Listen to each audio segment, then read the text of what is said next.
Oh, really? Any suggestions? All right. Barbara? Okay. Any suggestions? Welcome to Fiddle Club. We are in fact live, and I have such disorderly people here at the workshop live today that I don't know how I'm going to keep them under control. We're at Angela's house, and thank you for hosting, Angela. And this is the March meeting 2025, and it's a nice spring day, so that probably means everybody's out doing fun things outdoors. But I thank everybody who's willing to come in and play the fiddle for the afternoon.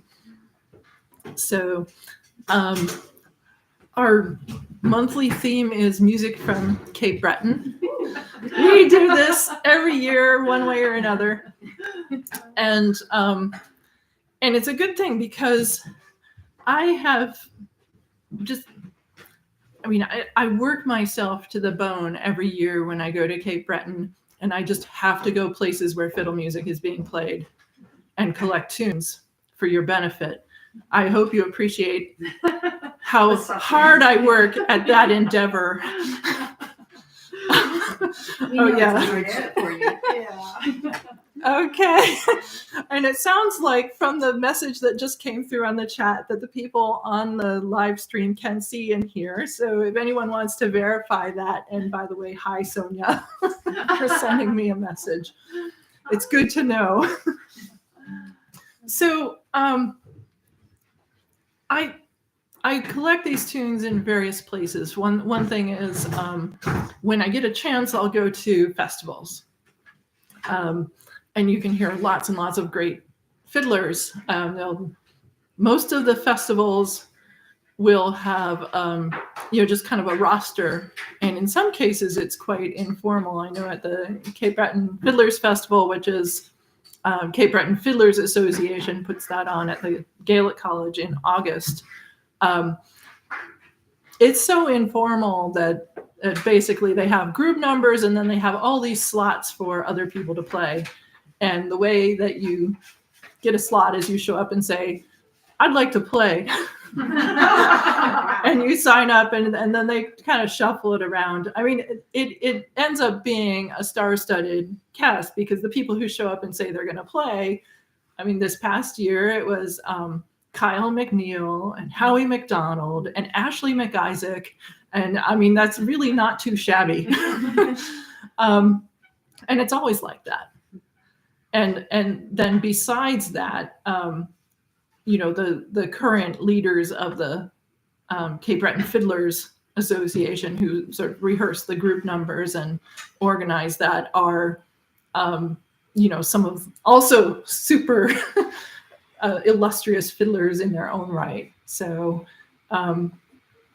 really, they're not hurting for great performers. So that's one way that I hear the music. And the other thing I do is go to Kaylee's, which are informal concerts. They're usually acoustic or in a relatively small space. So it's a way to see somebody perform right up close. Another way that I hear great fiddle music is to go to the square dances, where somebody will be booked to play, usually a fiddle and piano combination. And that's a great way to hear, again, some of the best players. And then there are sessions, and then there are house parties. Sessions are kind of an outside concept, but there are a few sessions that go in Cape Breton. Because in Cape Breton, they didn't need sessions because you have Kaylee House Party. So the Kaylee used to be the same as a house party because Kaylee meant visiting, and you would visit and play music, sing songs, tell stories, catch up on the news, whatever. It became a little bit formalized so that the Kaylees in Cape Breton now are basically a concert, sort of a low-key informal concert. And it usually involves the main person who's been booked performing, and then whoever the organizer sees has showed up gets asked to contribute a tune or two. So that's the current ceilidh. And then a house party really is just somebody says, hey, I'm having something at my house, stop by. And all of those places are places where I go to try to get more, just basically listen to and learn more good tunes. I've been at this for years and there's no end in sight. I mean, this is really, I have not run out of good Cape Breton tunes, and I don't think I ever will. It's just like I won't ever run out of good Scottish tunes to put in Fiddle Club, because it's just a really rich tune source. So Cape Breton tunes include old Scottish tunes. That's certainly at the heart of the repertoire. And then there's quite a few that have been composed more recently. So I have a mix this time. I have a few old tunes, and then I have ones that were either collected in the repertoire or composed by more recent players. Some of them no longer with us, and others very much with us. So I thought I would start today with a march.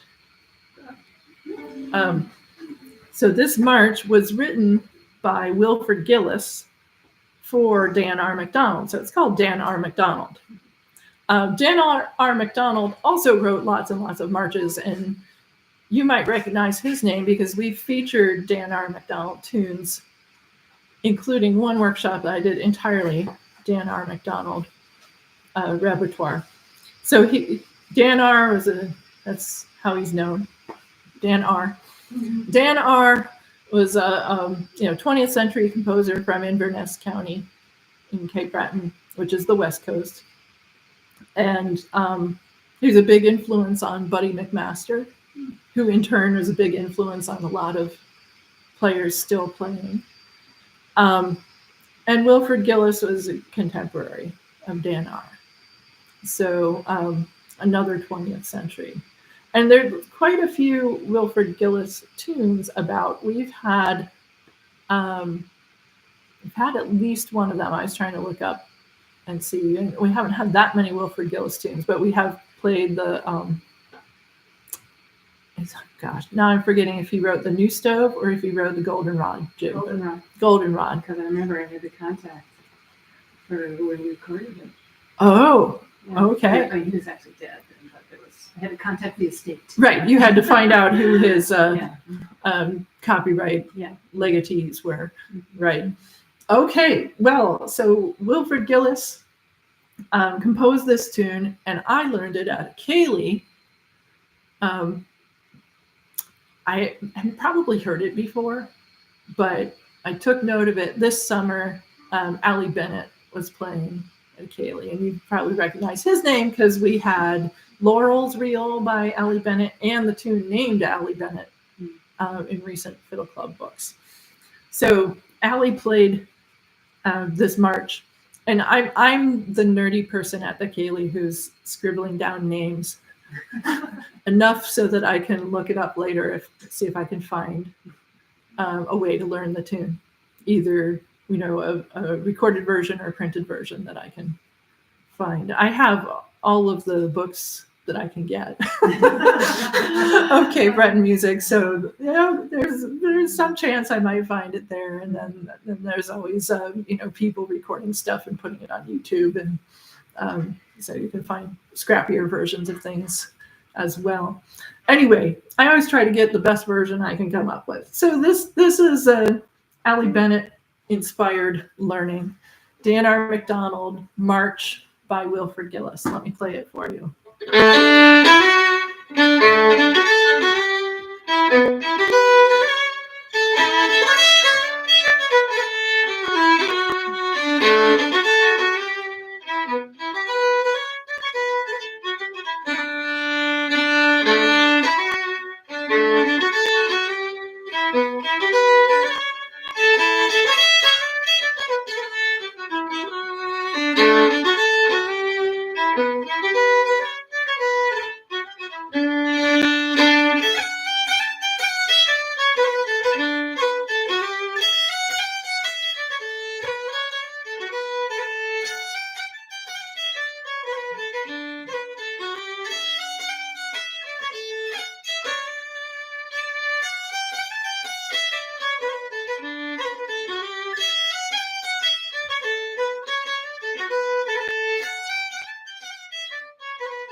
So Dan R. McDonald March in the key of D. And it's very much dependent on scales in the B part and very much dependent on arpeggios in the A part.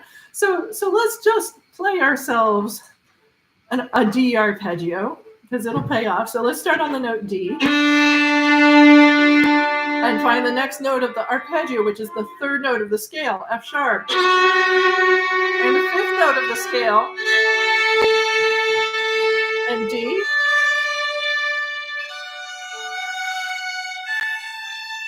And let's come back down, F sharp, and D, A, F sharp, and D. And let's go to that low A.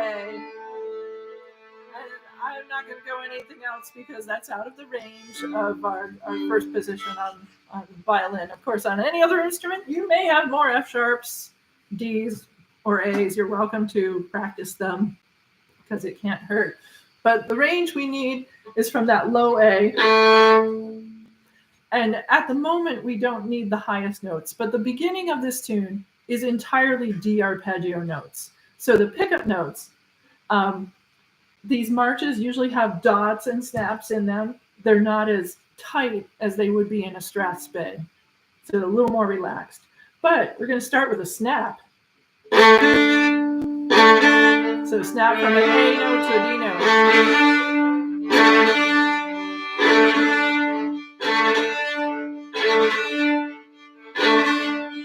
Okay, so, and then next bit. So it's going on F sharp and then down the arpeggio. And up the arpeggio.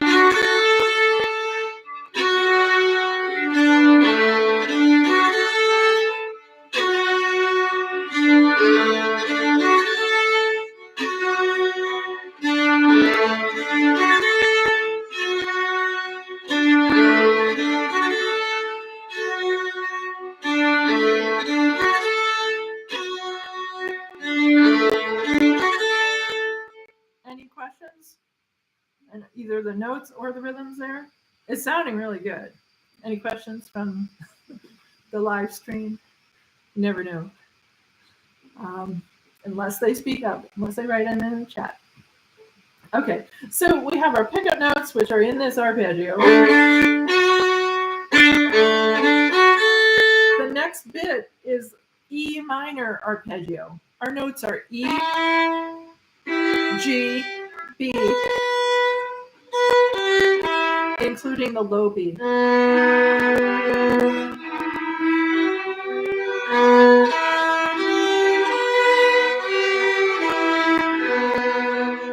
And those are the only notes we need for this measure. We're going to use the same rhythm pattern and the same contour. So we're starting on a G note.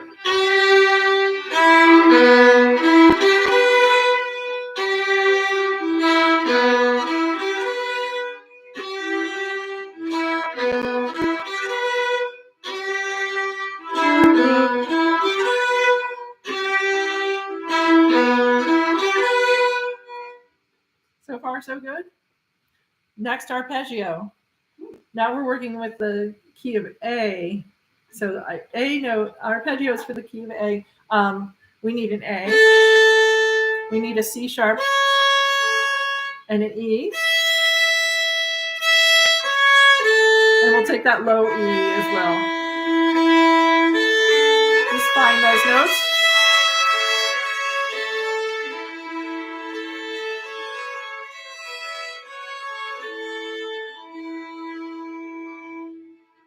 Okay, so our next third measure of the piece, same rhythm pattern, same contour, starting on a C sharp note.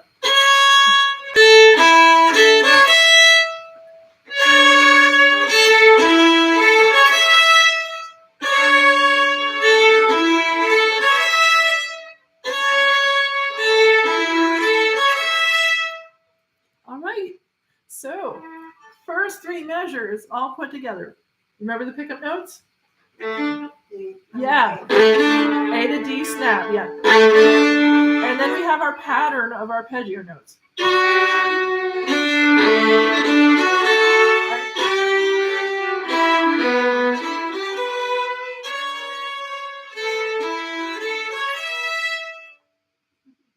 Not bad, right? Mm-hmm. Let's just get a little practice on that so it has some fluidity to it and it flows from one to the next. 1, 2, 3.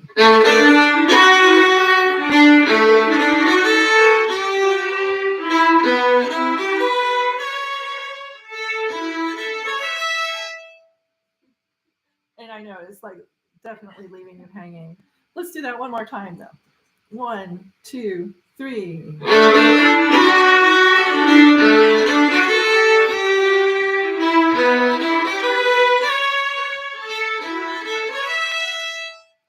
Now, if you want to sound a little more Cape Breton style, it's very common in Cape Breton for players to double any open string with the fourth finger at the same time.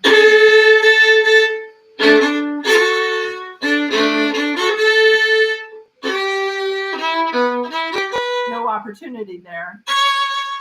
You're not going to do that one. But there, you could. And you want to get just a little, enough edge in it, right? You don't want it to be, yeah, that's just, yeah. But you don't have to be concerned about like, oh, I can't play it unless I've got it, perfectly in tune. The idea is to thicken the note.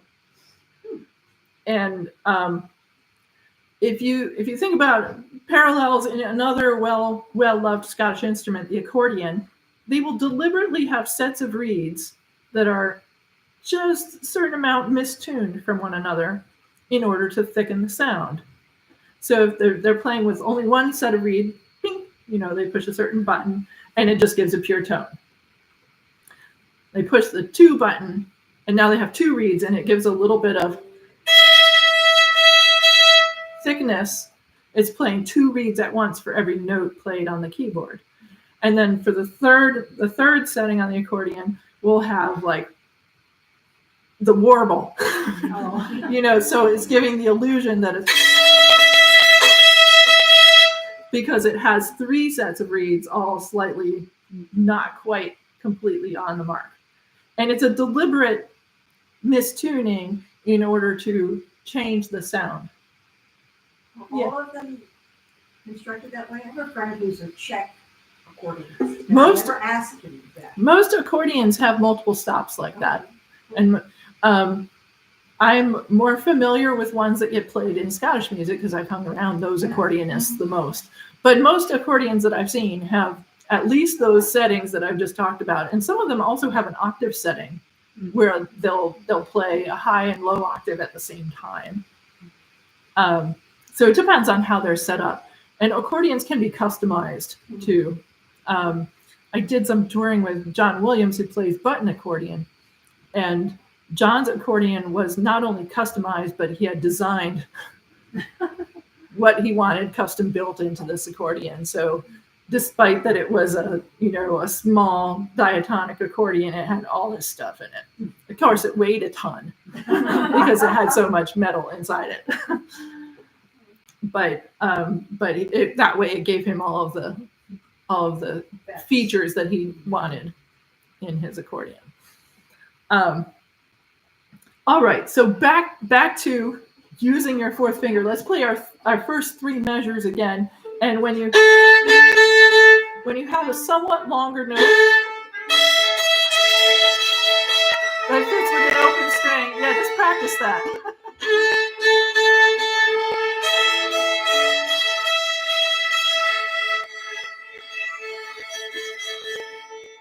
Yeah, and by the way, if your strings are not in tune, this is a great time to get them in tune. Does everybody have an A?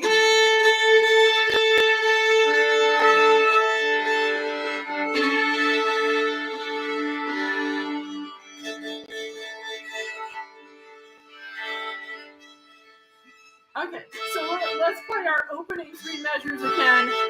And if you are up for trying that fourth finger, put it in when it fits. 1, 2, 3.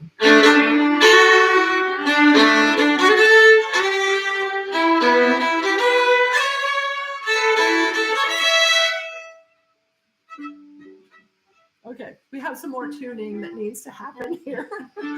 Almost there, though, I think. All right, so let me give you the end of phrase because this feels really incomplete, doesn't it? So the end of phrase is scale.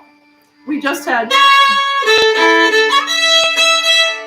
and there we end up in our double E.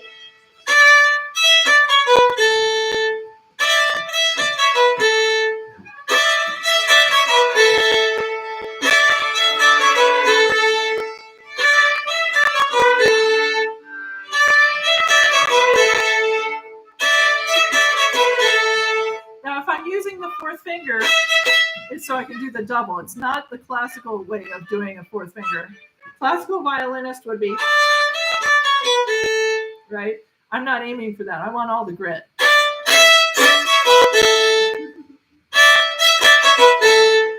And that's another feature of Cape Breton playing is that if there is sort of a convenient string that you drone along with, that's good. It's part of the style. You know, having a double stop of convenience is not going to get you, you know, censured in any way. Okay. So back to our phrase. You want to try that scale passage one more time before we put it all together? Okay.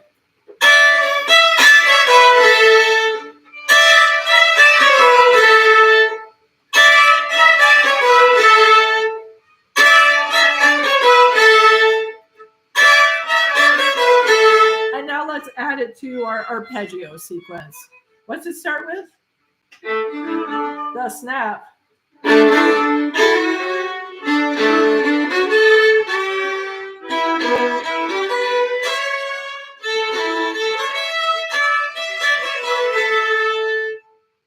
Let's do it again.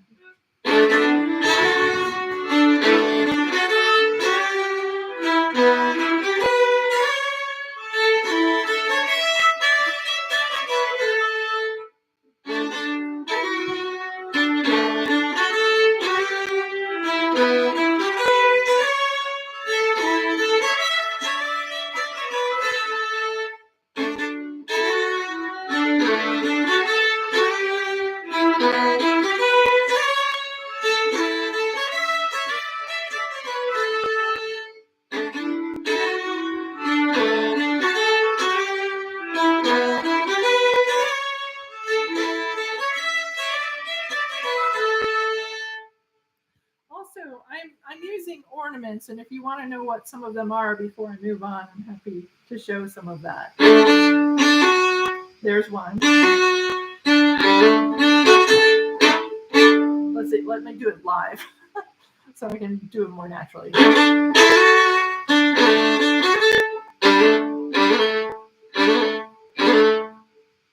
So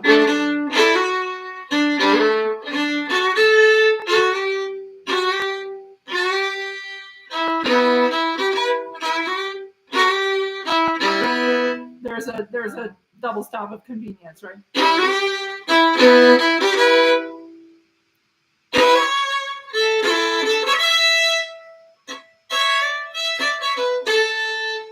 So there are ornaments at many places throughout this, and that is very definitely part of a typical Cape Breton style.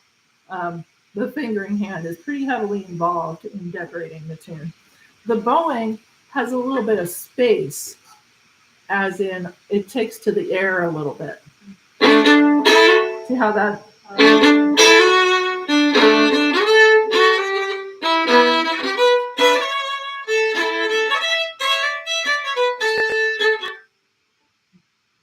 So I'm doing little lifts. They're not dramatic lifts, and they're definitely not cutoffs. I'm not...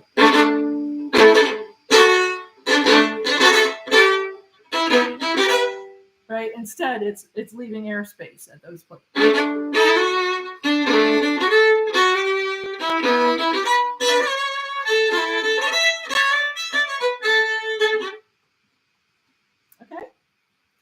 let's play the whole 4 bars again. And we really are making a lot of progress because we're adding a lot of layers as we go. 1, 2, 3.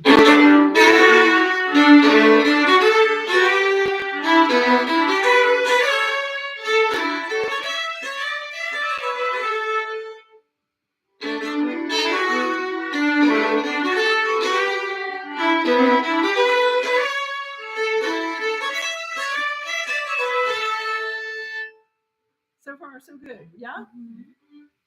It's sounding nice. The next section is a repeat of the first 2 arpeggios. So we still have the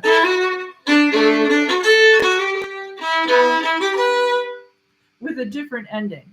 We do need one thing though. We have to connect the scale. And it's just continuing on down the scale with another triplet.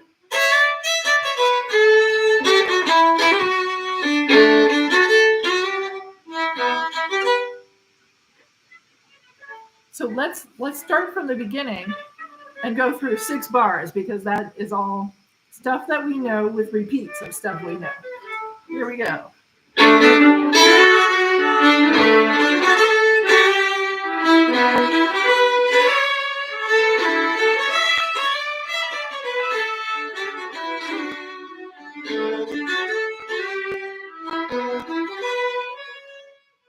And your prediction of a C sharp as the next note is true. However, it does not do the arpeggio thing again. It does an ending. So we have our ending to wrap it up for the finish of the A part of the tune. As you predicted, starts on C sharp and it's scale work.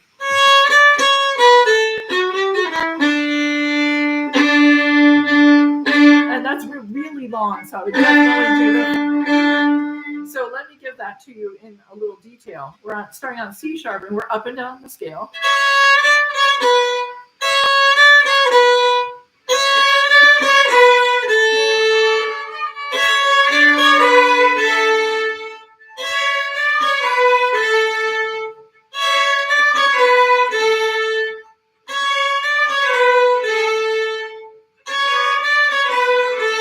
And then it's more scale work.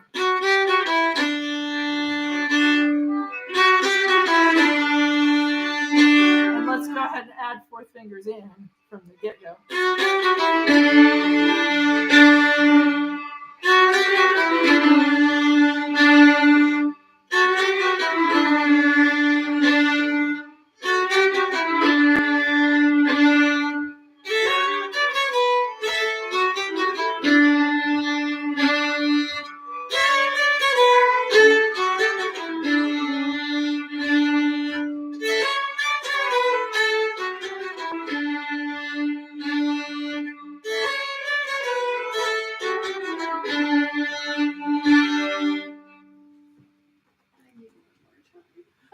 Okay, it's all right. It's all right to ask for more.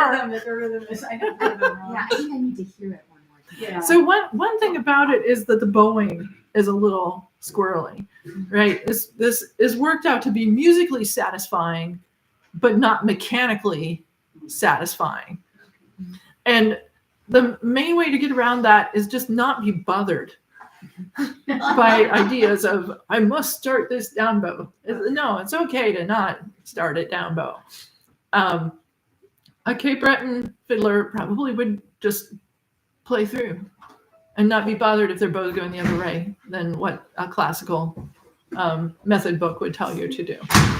So we're just not going to worry about that. If you really want to correct, add a slur, take away a slur, lift the bow and reset it. I have all these opportunities where you take to the air. You can always come down going the other way. And the other thing you can do is add a note that's not there, just so you turn the bow around.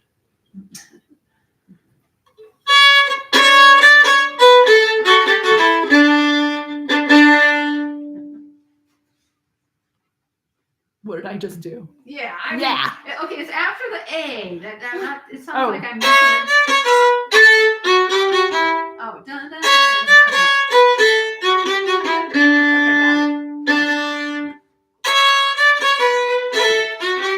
Okay.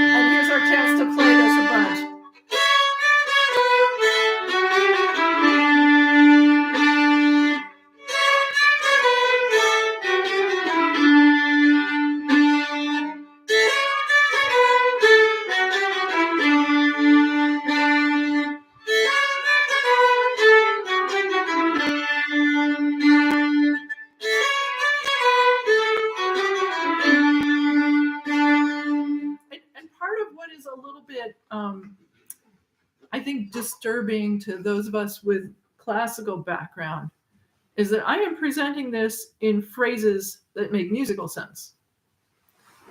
But visually, they would be not linked that way. In fact, visually, this looks like.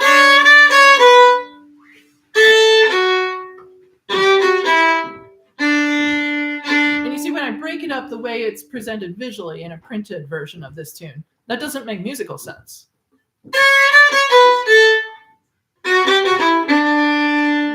That makes musical sense.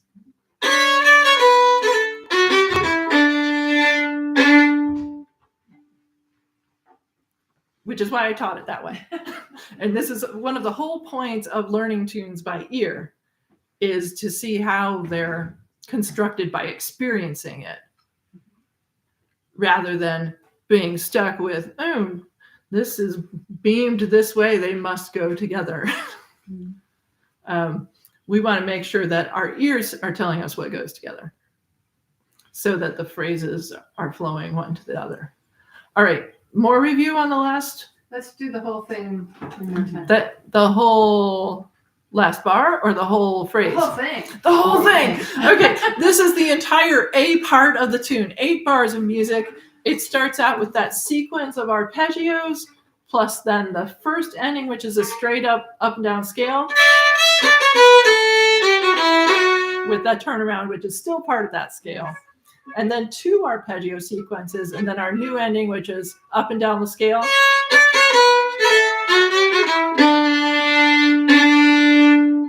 All right, from the beginning. And it started with a snap.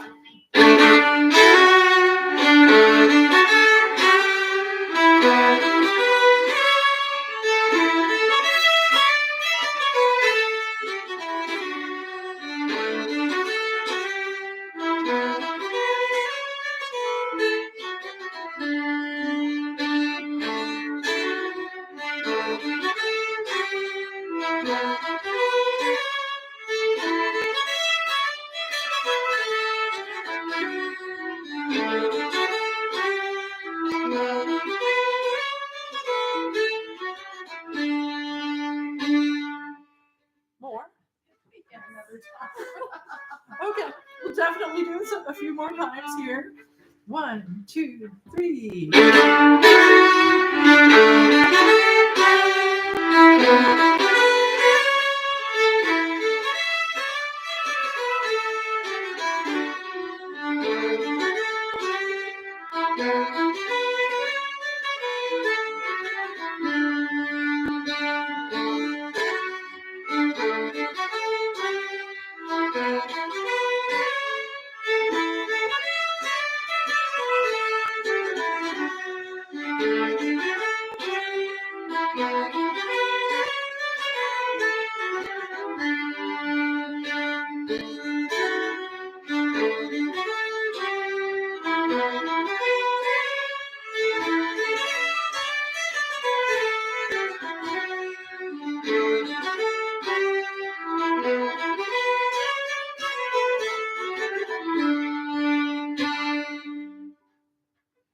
Any questions about the first half? Did it start to come together? Yeah. All right, we'll get more practice because we'll do the whole tune at the end of this. But let's go to the B part, which I told you earlier is based on scales. So here's the beginning of the B part. Our pickup notes are going up the scale from F sharp up to an A. So let's just find those. And it could, I'm not going to predict which direction your bow is going. You could be doing, or you may be kind of starting up bow. Doesn't matter. And if you're not playing an instrument with a bow, you can ignore everything I say about bows. All right. So either way, you can slur it or not slur it. And now we're going right down the scale. Here's the measure.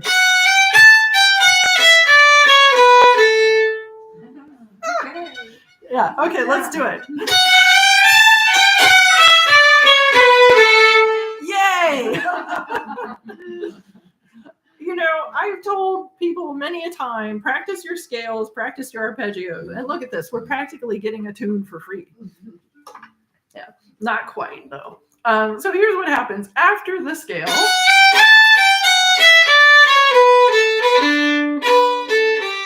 So it has a snap on that note that we ended up on an A, B, and then down the scale.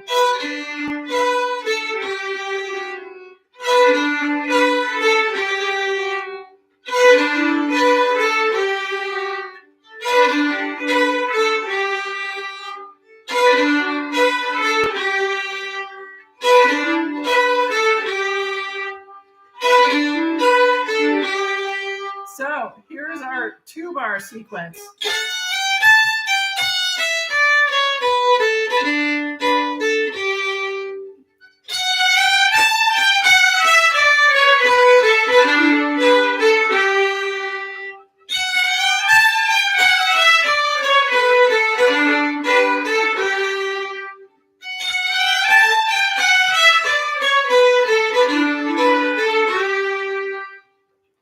So far, so good? Okay, next bit is again scales. The pickup notes are, can you guess what's next? Yeah, you're getting pretty good at this prediction thing. It does do something not exactly the same. So it's not completely parallel, but it starts that way.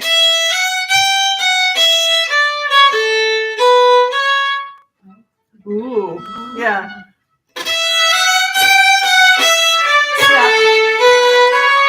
So that snap signals, hey, turn it around. You're now going up a little scale instead of continuing down.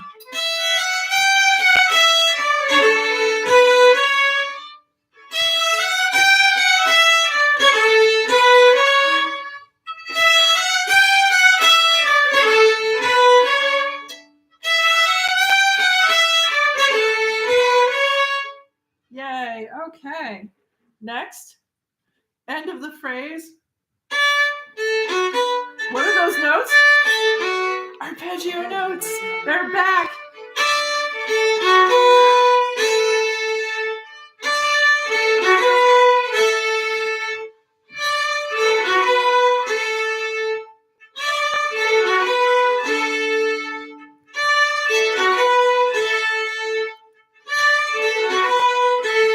By the way, that rhythm of da da da dum, da da da dum, it's kind of the go-to march rhythm. You know, we had it with the arpeggios. I mean, of all the dot and snap patterns to pick, that's the one that is sort of like, can't think of one? Go to that one. Da da da dum, da da da dum. And it's a very marchable pattern. And Cape Breton fiddle players have a way of taking tunes that in Scotland, the same tune might be interpreted as a slow air in 4/4, and the Cape Breton players will turn it into a march by putting this kind of rhythm on it. You may know the slow air Coilsfield House.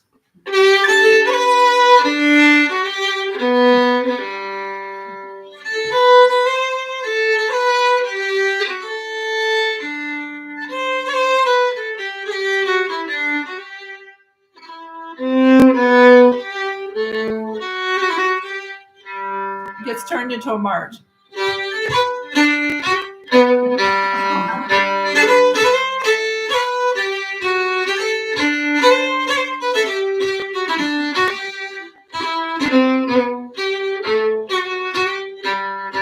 Yeah, so in Cape Breton, they will marchify any suitable tune in 4/4. Is it?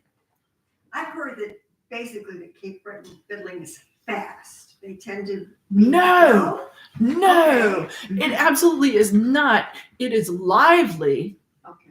Their preferred real tempo is slower by about 8 beats per minute than a typical Scottish country dance tempo. Yeah, so your Scottish country dance band is going to play a reel at 112, and the ideal step dance tempo is 104, maybe 106, maybe 108. People don't like to step dance faster because they can't do the fanciest moves at fast tempos. So it's very, very rhythmic. And it sounds like they're cooking. In fact, the word that they use is driver. As in drive that reel. But it's not fast. I get it. It's an auditory illusion. Strass bass, on the other hand, can be really fast. And they don't go for slow airs so much as they go for marching airs. So if it's an air that has a Scottish tempo that's very slow, it's probably going to be faster when it's converted into a march. But I think it's actually not true that Cape Breton music is fast.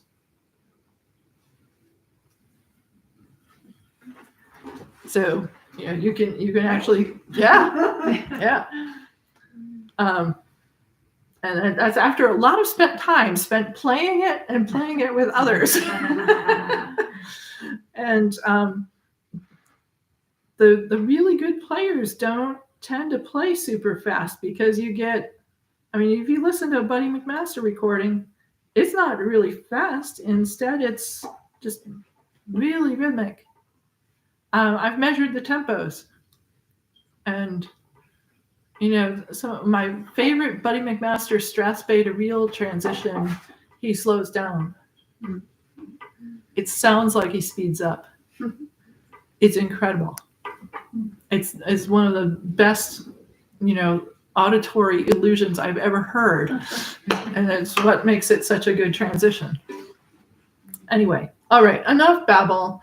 We are trying to finish our phrase. So we just had the second sequence of scale.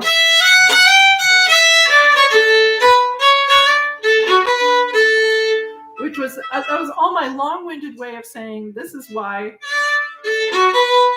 is that rhythm, da da da da.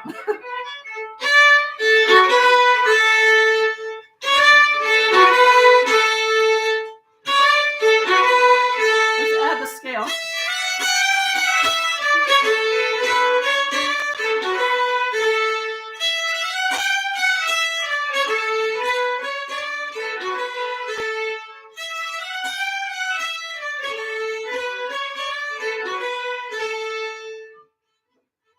Okay, so let's do the first 4 bars of the B part. It started with the scale that starts on the high A, right?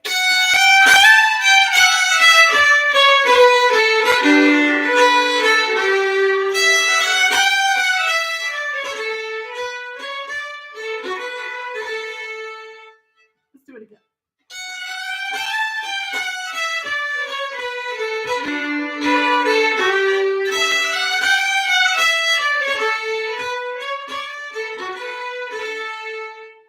And just a little word. That's a D. It's going down to a D. Okay. Same 4 bars.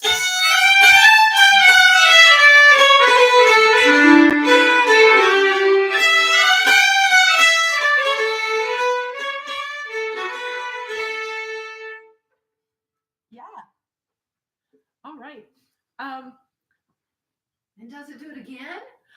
Well, it starts the same way for 2 bars. I want to go the same way. All right. So we just had the sequence.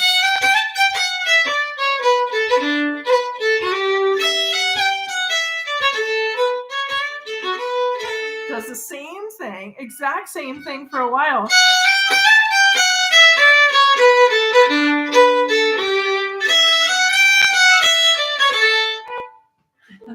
Okay. And there's only 4 notes left in the tune, and they're different. Okay, so let's play up to that point, the entire B part so far.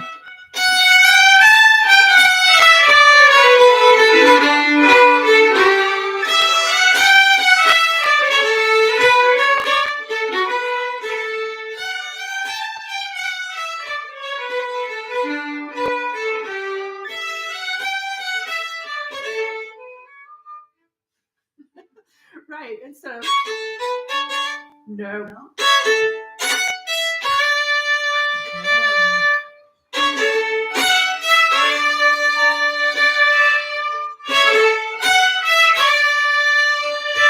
so it's a really small change. And it does end on that high D like you thought it would.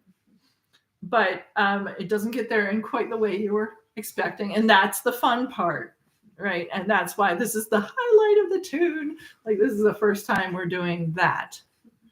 So let's play the entire B part with that. The one little twist at the ending.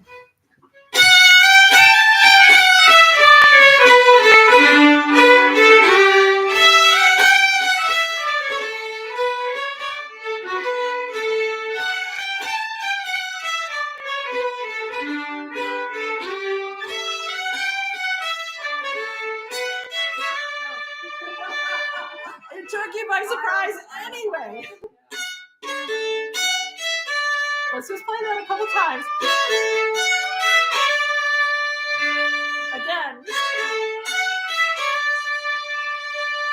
All right, before it gets away, let's play the B part.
If you've got it perfectly, before we move on, I want to show you what kind of ornamentation I'm doing.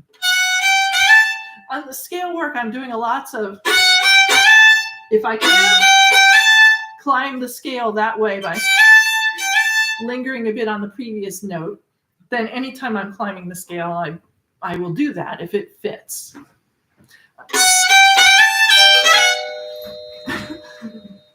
And so on the way down, I can't do exactly the same thing. So I go to a note lower and then come back to it.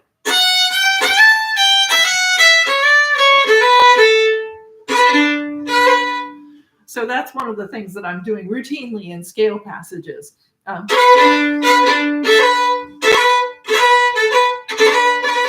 It's got this tap combined with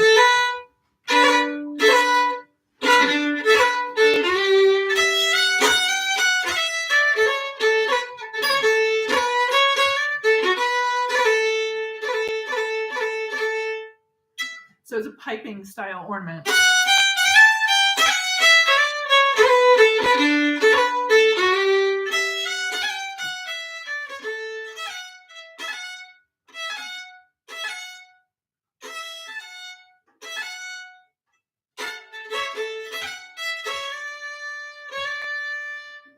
So there are ornaments all over the place. Any note that is long enough for me to do an ornament on it, it's fair game. And marches are meant to be at a relaxed enough pace that many of the notes are long enough. Now, how much is, oh, yes, please find a seat. Wow. There's plenty of chairs. Thank you. There's how many ornaments you're comfortable doing is all a personal choice. There's no rule that just because I'm doing ornaments everywhere that you have to do ornaments in all those spots. It's just that like you can. you can do those ornaments if you choose. If the ornaments are getting in the way of playing the tune, then they don't need to be there. Because it's about the tune, it's not about decorations. It's like having that really disappointing cake that has all the elaborate frosting on it that tastes like garbage. You don't want that kind of cake. You want tasteful decorations on the cake, literally tasteful. And you want the cake to be the good, a good cake, right? So this is the tune must be the thing that is good here with decorations that complement it. So if you want to put those ornaments in, great. If you want to put in 1 or 2 of them, or none, because you're still working on getting the melody right, all your choice. But I showed you some of what I'm doing, so if you want to try it, let's play the B part again a couple times through, get that melody down, and try ornaments if you want. 1, 2, 3.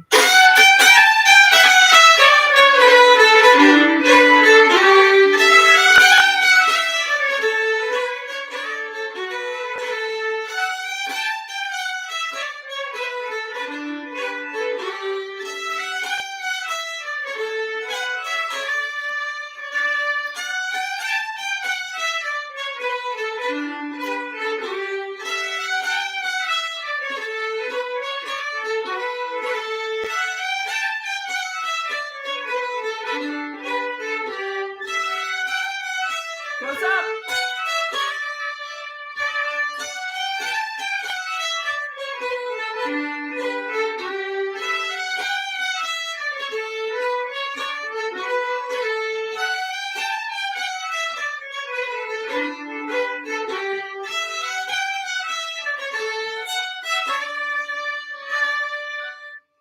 Okay. Let's not forget how the tune started. How did it start? Yes, the snap. And then what's next? What's the main feature? Arpeggios.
So that's the whole tune.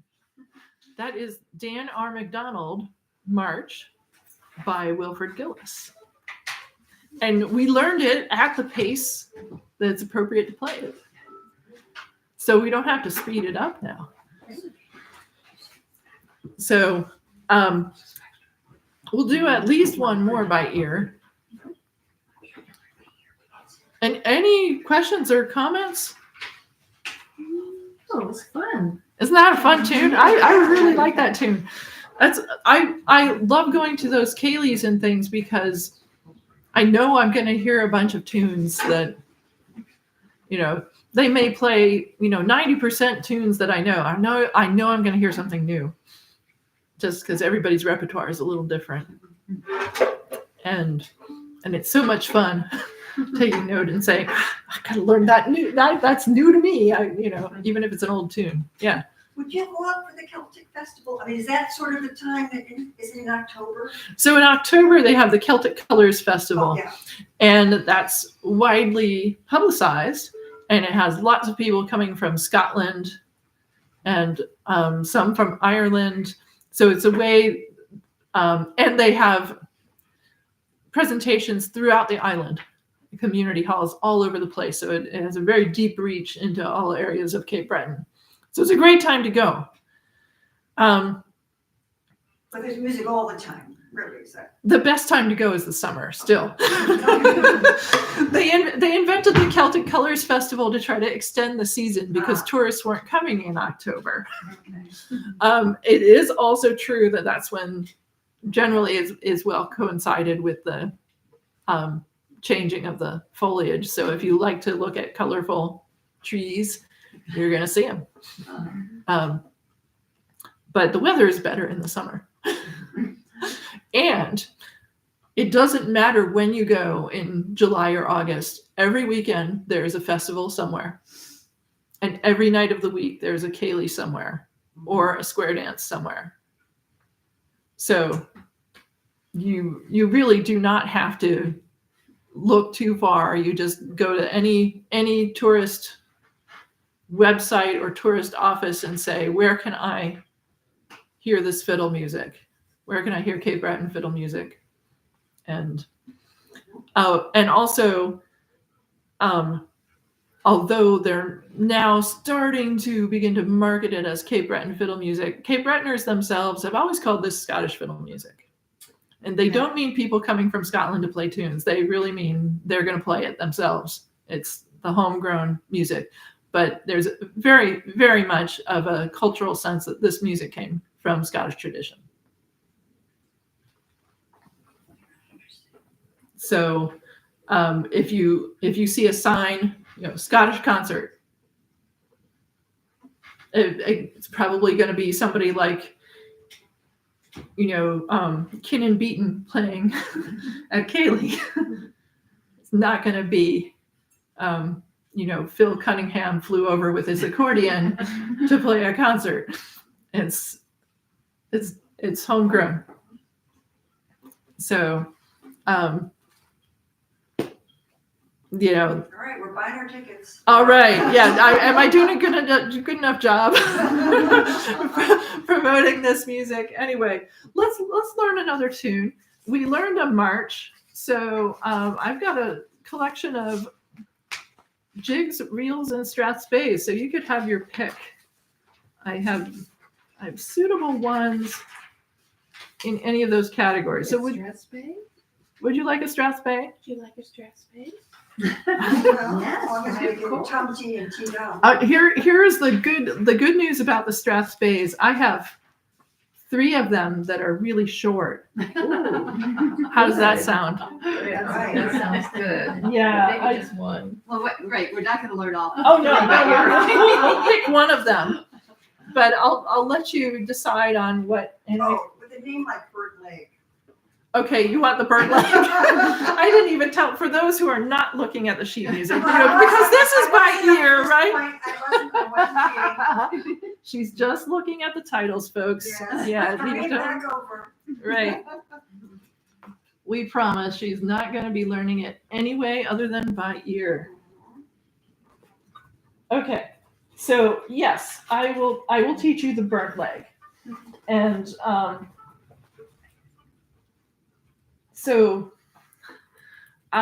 this tune is also found in the Sky collection, where it's a reel. It's also found in Oswald's collection.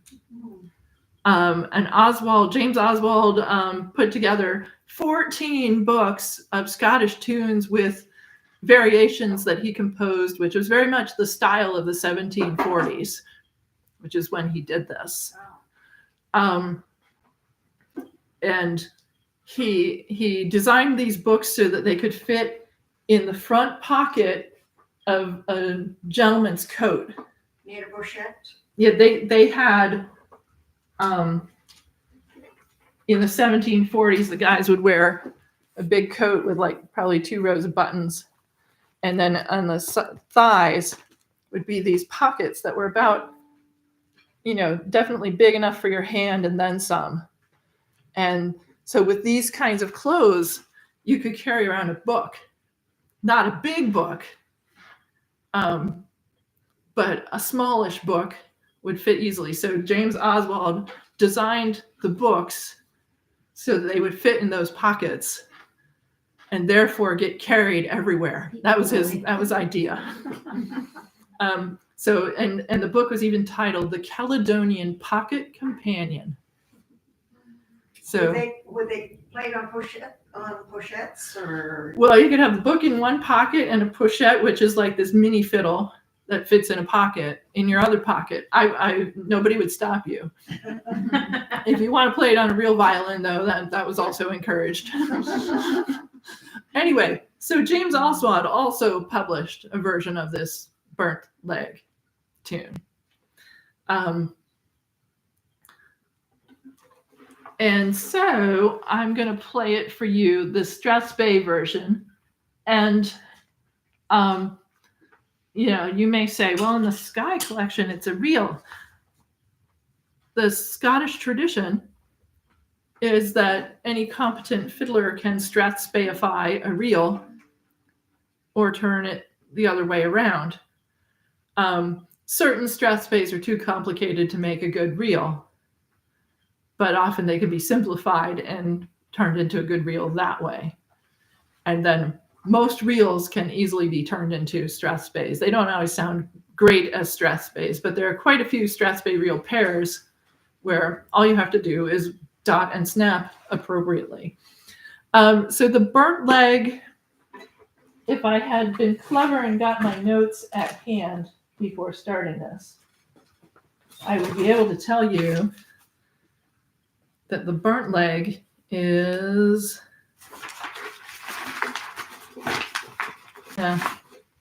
it's like in book 8 or 9 or 11 or something like that as a reel. So sometime in the past, we have had the burnt leg as a reel. And you all have forgotten that. Yeah. So it's like I'm teaching it brand new. So here's the Strathspey.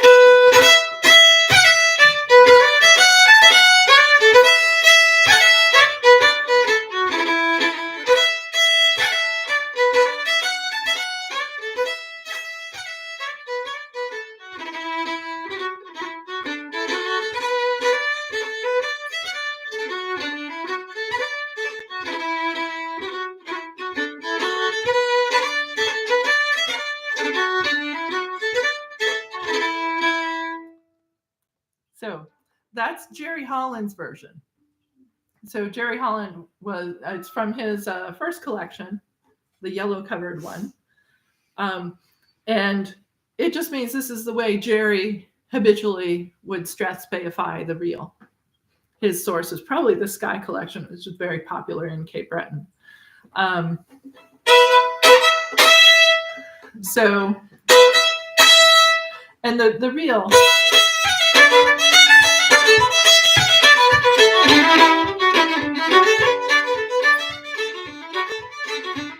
Which I know really well because it's in one of my sets for Wellington. Well, I use it for an alternate tune for Deal Among the Tailors, so it comes up very frequently. So I know that tune as a reel very well. But it's also the Oh, specified tune. yeah, it got specified for one of the Antonio. more modern dances. Yeah. Anyway, key of E minor. And it starts with a snap from B to E, no pickup note. And I'm using the fourth finger open string combo.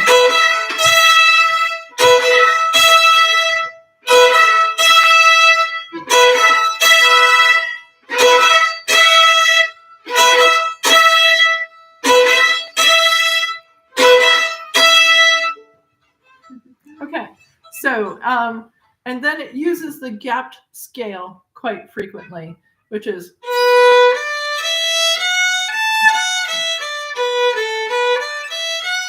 Anybody recognize what scale that is?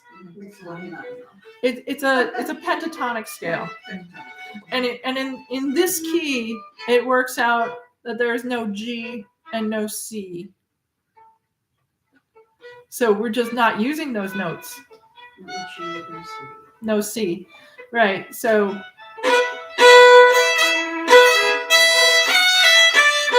So if you just think about it, on your high strings on fiddle, you're not using your second finger. You've got open string, first finger, or third finger. And you're welcome to watch my fingers. That's why I'm still Absolutely. out. It's not called cheating, it's called smart. Right. So I'm not using second finger. And then the next sequence is a pentatonic scale going down. So no second finger.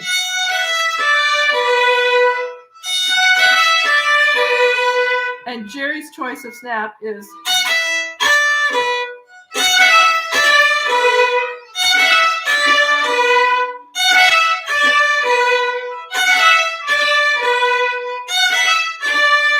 So with the initial snap from B to E.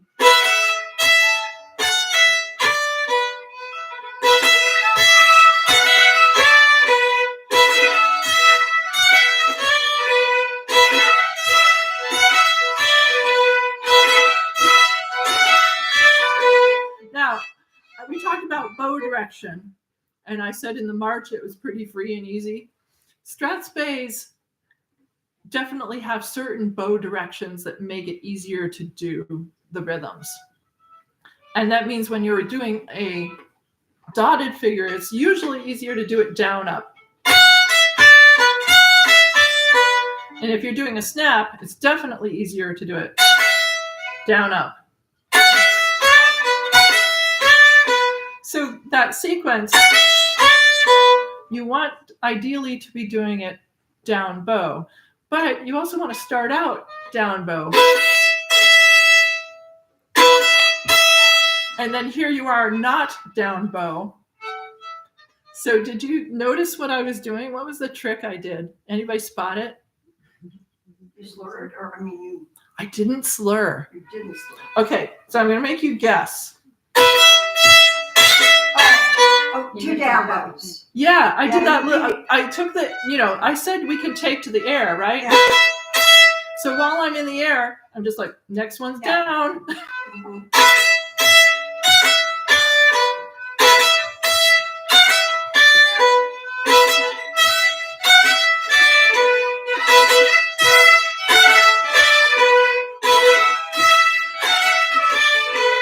So the trick here actually is coming off the string, leaving it ringing. So nobody can tell that I stopped playing in order to reset my bow. If I come off the string without leaving it ringing, you hear how that stop noise is not good, right? Pinching it off, not good.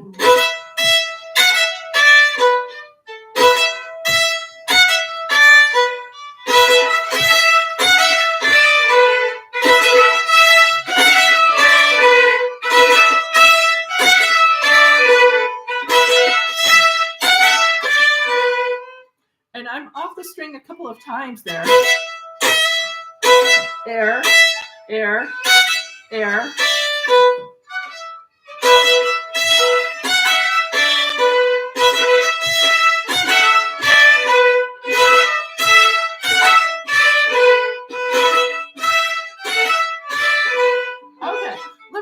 more music because this is all really good, but we're not very far into the tune. Okay, next sequence, pentatonic scale going up.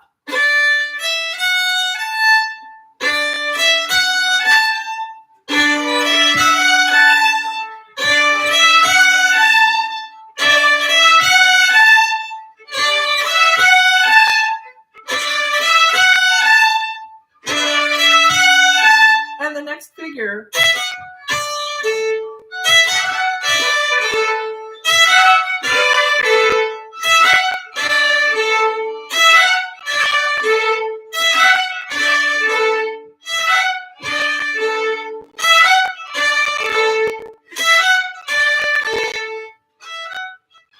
okay, third bar, same as the first bar. So we get it for free. How did it go?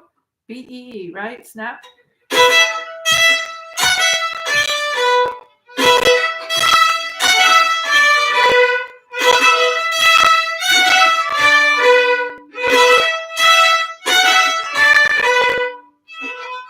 So you already knew that one. Fourth bar, which wraps up the phrase. Again, pentatonic scale. No C, no G. We're headed down, so the second finger rule is not going to work anymore. Because you need that F sharp.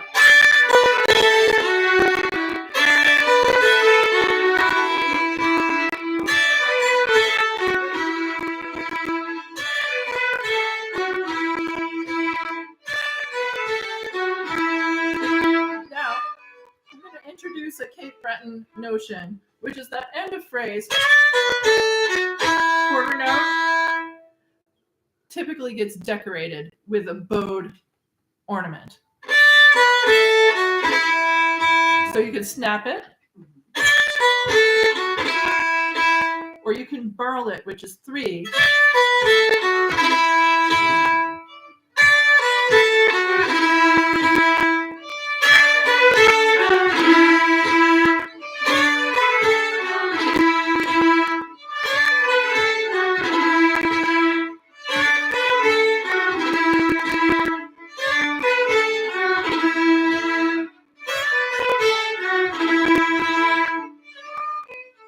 All right, so we've got all the bits of the first half of this tune.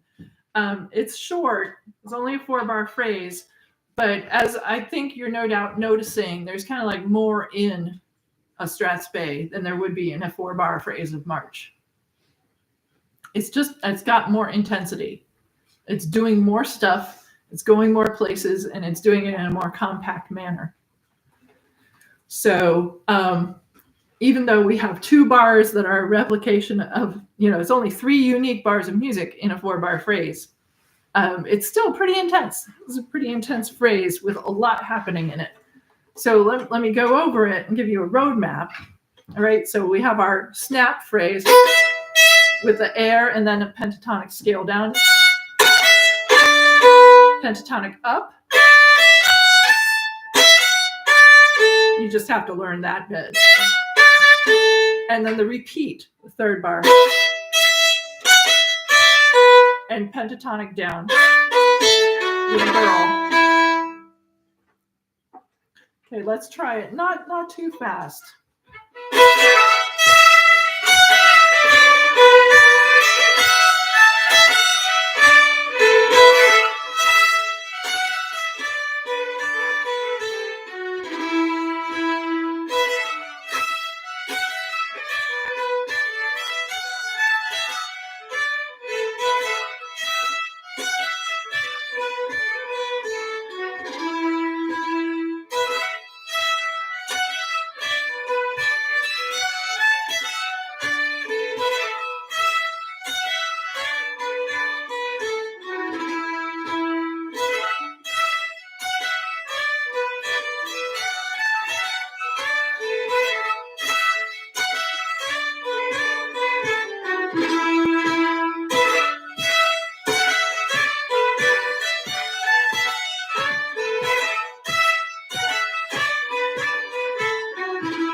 the tempo because there's actually such a thing as uncomfortably slow with strat space. The snap pattern is very tempo dependent. If you're playing slowly, there's much more of a tendency to do dotted patterns instead of something that starts with a snap because it's comfortable at the slow tempo. Cape Breton strat space are generally brisk. I was beating them in 4 because they're always in 4. It goes with the style of step dancing that's done in Cape Breton to strat space. So it's only a guess what tempo Jerry would have put this at, but the custom for using these strat space is either to play them in a listening set, or if you're playing for a dancer, you're playing for a solo step dancer, and you start with a slow strat space, slowish, that may be slower than dancing tempo. And that's while people say, wait, who's here? Oh, Harvey Beaton is here. Let's get Harvey Beaton to dance. And then somebody persuades him to, and then he realizes, okay, it's my turn to get up and do the steps. So he gets up all while the first tune is playing. Then the next tune is faster, and Harvey starts to dance, and he starts to do the steps that go well with a slowish tempo. And then the tempo builds up, and Harvey does steps that go better with the faster tempos. And then the last round will be so fast that there's no choice but to go into reels, which, as I explained before, are slower. Mhm. And it's a completely different steps. So if you're doing a step dance set, the fiddler is going to play multiple rounds of strat space, which increase in tempo.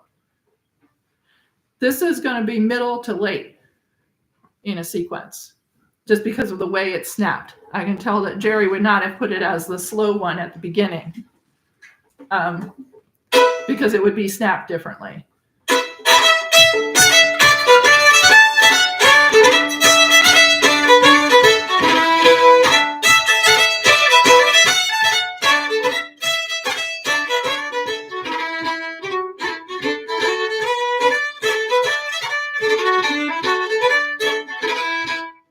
That goes better with a pretty brisk tempo.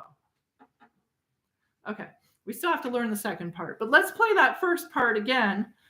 And keep in mind that some of these things, like taking to the air and resetting the bow while you're in the air, are more easily done at a quicker tempo rather than sort of big gestures at a slow tempo. So the quick tempo makes you keep it tight and low and close to the string.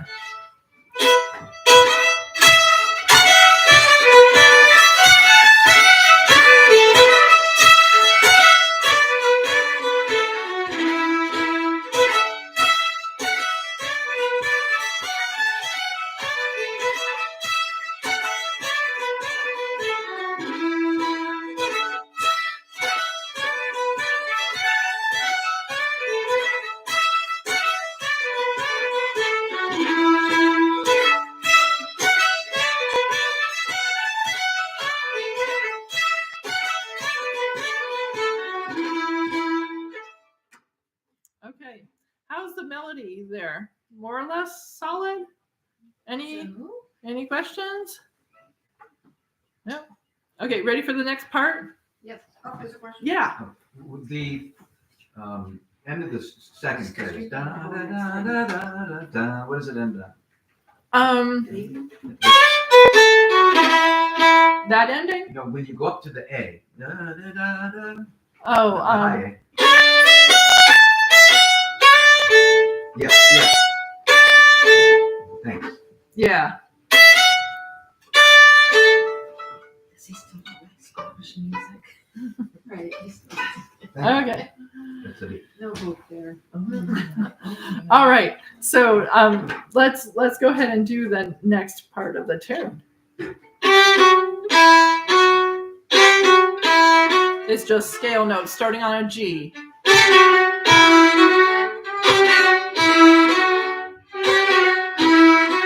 Did I say there were no G's in this tune? This is the one exception. This is the only G. The beginning, the first note of the B part. And there are no C's, so I'm not wrong about that. But this is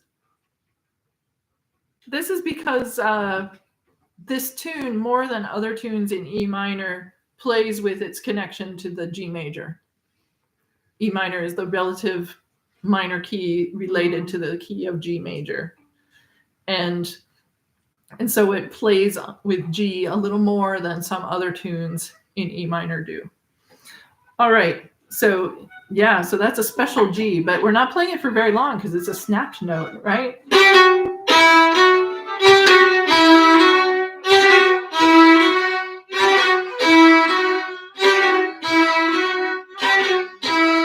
And now we're back to pentatonic because we're now going to go up the scale from the note G and leave a hole where the G note is.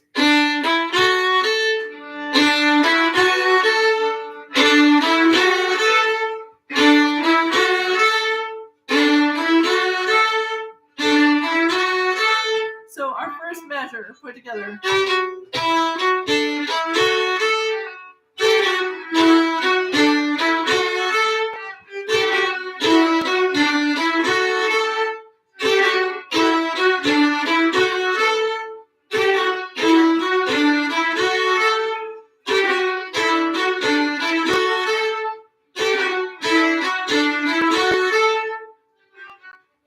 Good. All right. Next bar, second bar of the B part. So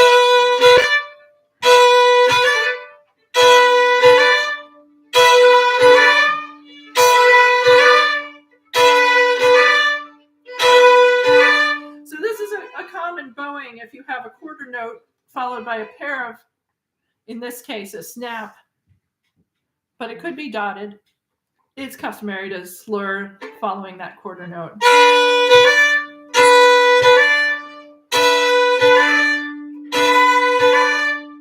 I try to make it sound snappy though, right? I'm not doing a lazy change.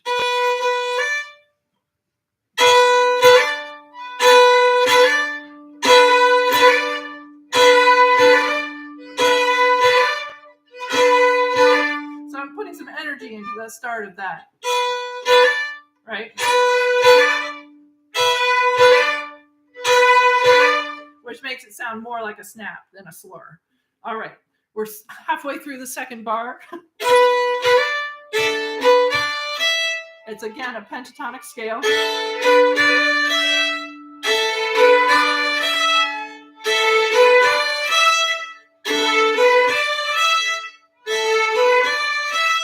So 2 measures put together.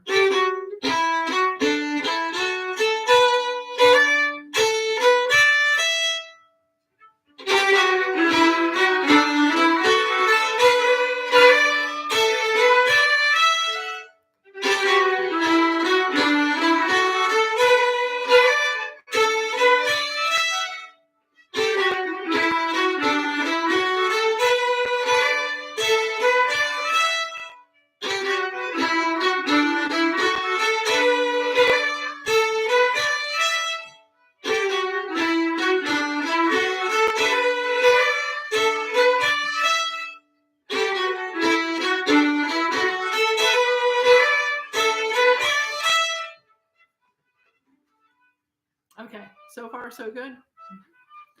And I did get a question on the chat that I'll answer after we have finished the phrase. So I promise you, Connie, I'll get to your question.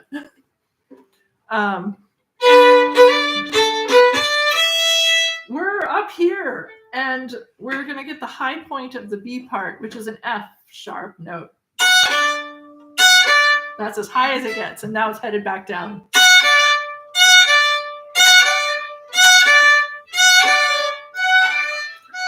Those are arpeggio notes, right? And the next notes are A and D, F sharp. Arpeggio.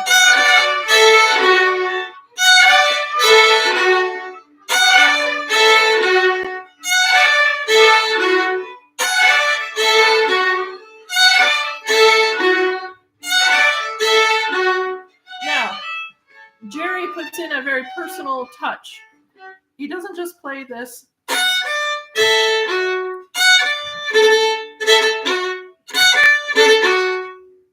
cuts the A.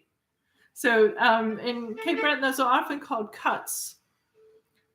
In Scotland, they would call it a burl if you had 3 notes, because the Scots way of saying the R makes it sound like burl, which is exactly how it sounds rhythmically. They don't say burl that way in Cape Breton. They're Canadians. And so even with the Cape Breton maritime accent, it doesn't sound like burl. So they're not using that word at all. They just, to them, it's, you have a note, you can play the note, you can cut it in more, you can cut it in more. You know.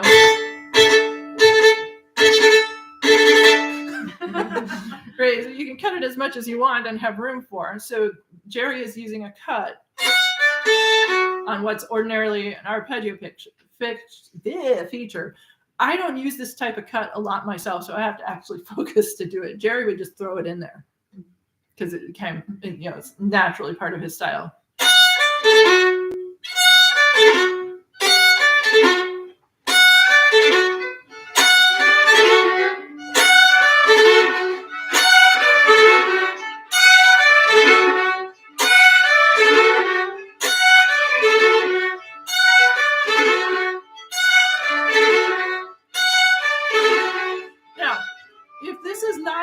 Easily. What you need to recognize is that that's a bowed ornament. What did I say about ornaments before? You don't have to put them in. Right. So if it is not working for you, or even if it's just a case of it's not working for you today, right now, it might work some other time, but it doesn't work today. Just play the note. Don't cut it. Right? You always have the option of playing an uncut note if the cuts are part of the tune. So is the basic fixture. Okay, so if you can put the cuts in, great. Not absolutely necessary. So we're in the middle of bar 3 of the B part. So let's finish that bar. Pentatonic scale up from the note D.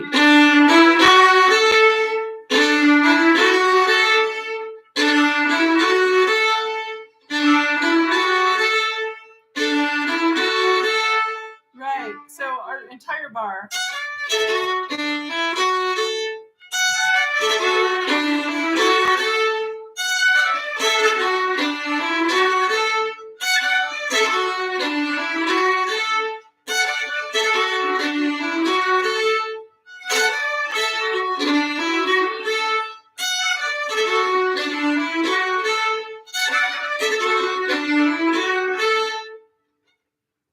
And the ending.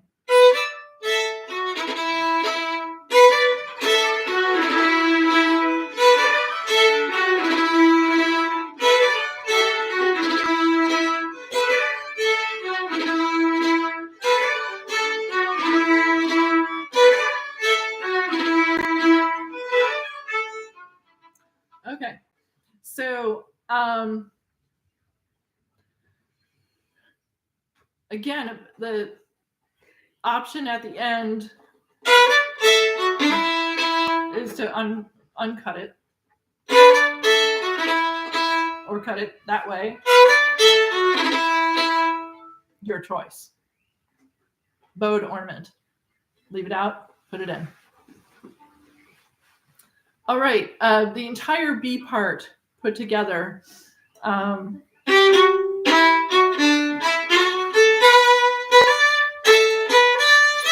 So the beginning has 2 different starts and then pentatonic scale of the same form. Next measure, a different start, pentatonic scale of the same form, different notes. Then the arpeggio with the cut.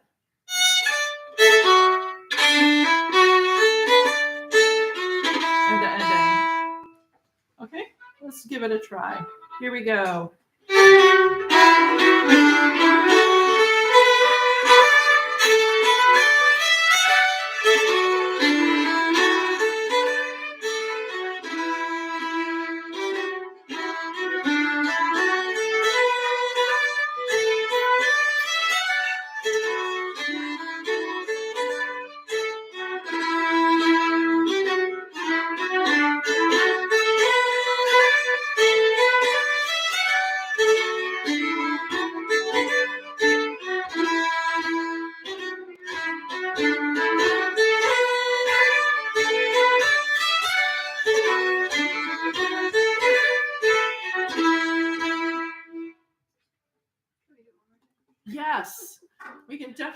it a bit more.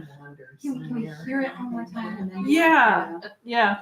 And this tune does not have quite the nice, clean roadmap that Dan R. McDonald March had. But like I said, more detail packed into a smaller place with the strathspey. Pentatonic scale.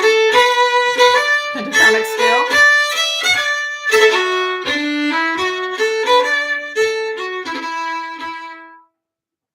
So 3 times you're getting that same pentatonic scale pattern as the second half of the first 3 bars.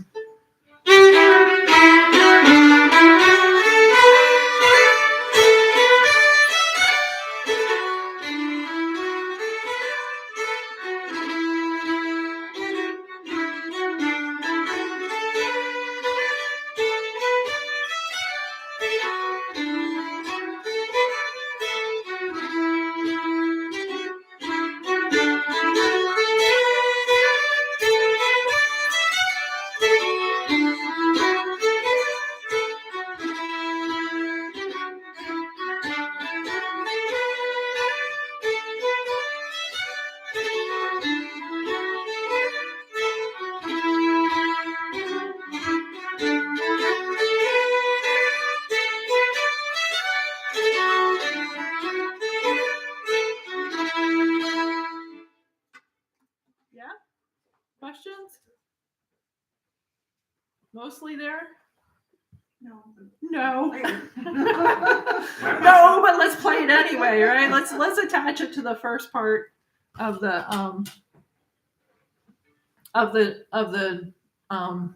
tune.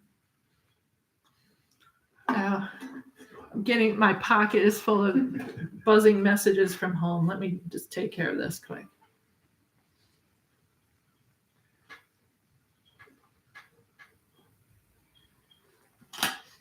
There. All right. So, is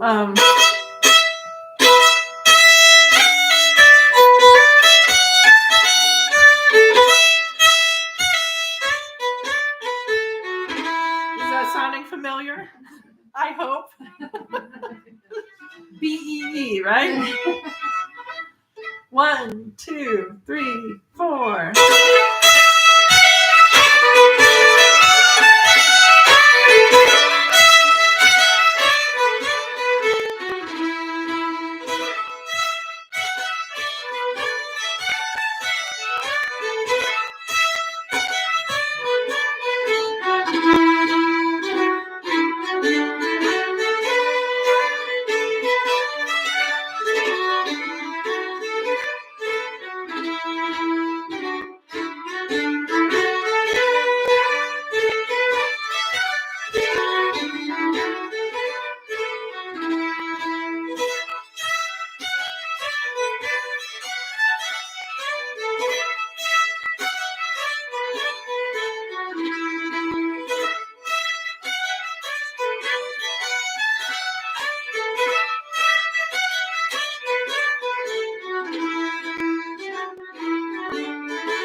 Okay. Anybody want to try it at more of a step dancey tempo? Sure, try it. Sure. Okay. Let's work our way up there. So let's start at the pace we were just playing and do a few rounds with a little notch up of the pace each time and see how it goes. I think you will find that certain bowing figures work more easily at a faster tempo. Other things will be more awkward. So, you have to try to find the ideal spot. Also, I'm trying to be like Jerry, but, I'm not Jerry, so I wouldn't have snapped it this way, but we're trying to do the Jerry style because, amazing fiddler. Why not learn his way? But the truth is that any strathspey is susceptible to being dotted and snapped at your will. Because of that connection with reels, the original reel didn't say how to dot and snap. So that is the player's prerogative to snap it as they choose. But the only rule is must sound like it fits in the Scottish tradition. But exactly what is the proper way to snap and dot depends on what is the purpose. Is it for step dancing? Is it for step dancing the fast step, the medium step, the slower step? Is it not for step dancing? Is it for Highland dance instead? Is it for a Highland social dance? Is it for a Scottish country dance? Every way of playing for dancing would suggest slightly different variants on what's the best way to snap it. Are you playing it slowly for listening? That would lead you to snap it differently. So, this is all a game of trying to figure out what did Jerry have in mind? And therefore, why is it snapped this way? So let's see if we hit the sweet spot. And then I'm going to answer Connie's question about the name. But first, let's play it. There we go.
Okay, how did it feel at that faster tempo?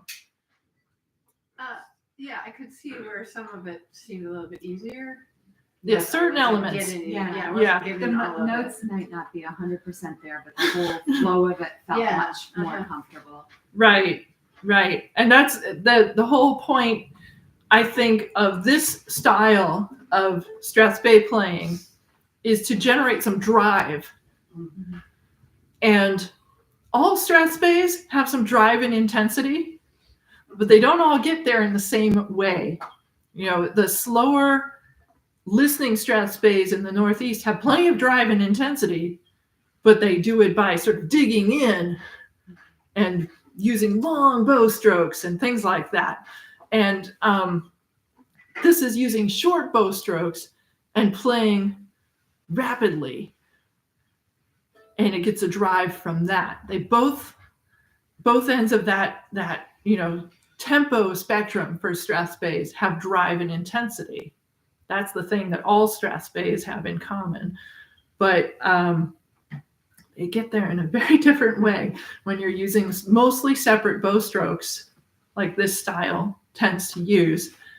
It's pushing it, and it's also this tension of, even though the Cape Breton Strathspeys speed up as you go one round after another, it is not like this continuous gradient. If you did that, you would drive the dancers crazy. So you give them a tempo and let them cook with it for a while, and then notch up the tempo and let them play with that for a while. So it's not like a variable tempo. It's a notched up tempo, stepped up. All right. Well, I think that might be enough of the burnt leg, except Connie said, how does it get this name? Well, okay, the short answer, we don't know. However, I have very strong suspicions of this. So there's another tune in the Simon Fraser collection, which is not the same as the Sky collection, but in terms of the area that he cast his net to collect the tunes from is similar. The Sky collection has a lot of Highland tunes, and Simon Fraser collection, a lot of Highland tunes. Simon Fraser, unlike the Sky collection, has notes on some of the tunes. So he's got a tune that's called the Periwig. Now, the periwig is an obsolete article of dress, right? We don't wear wigs for fashion anymore.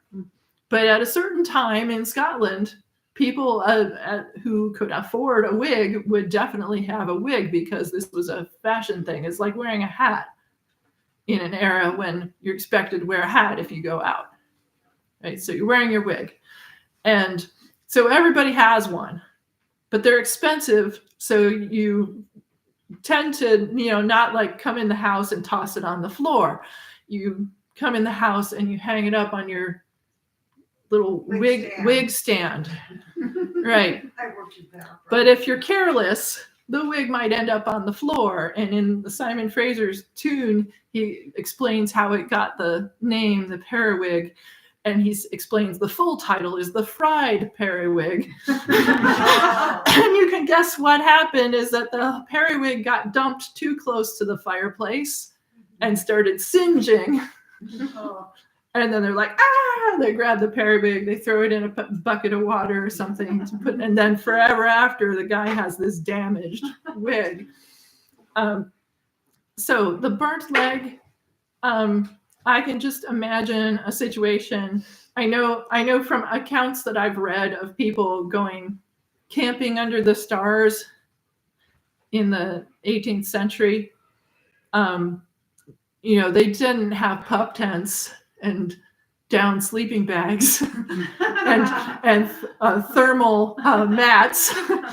So basically you took your wool blanket, you wrapped it around yourself, and you hunkered down on the ground as close to the fire as you dared to get. And people would roll over so that the other side would get roasted.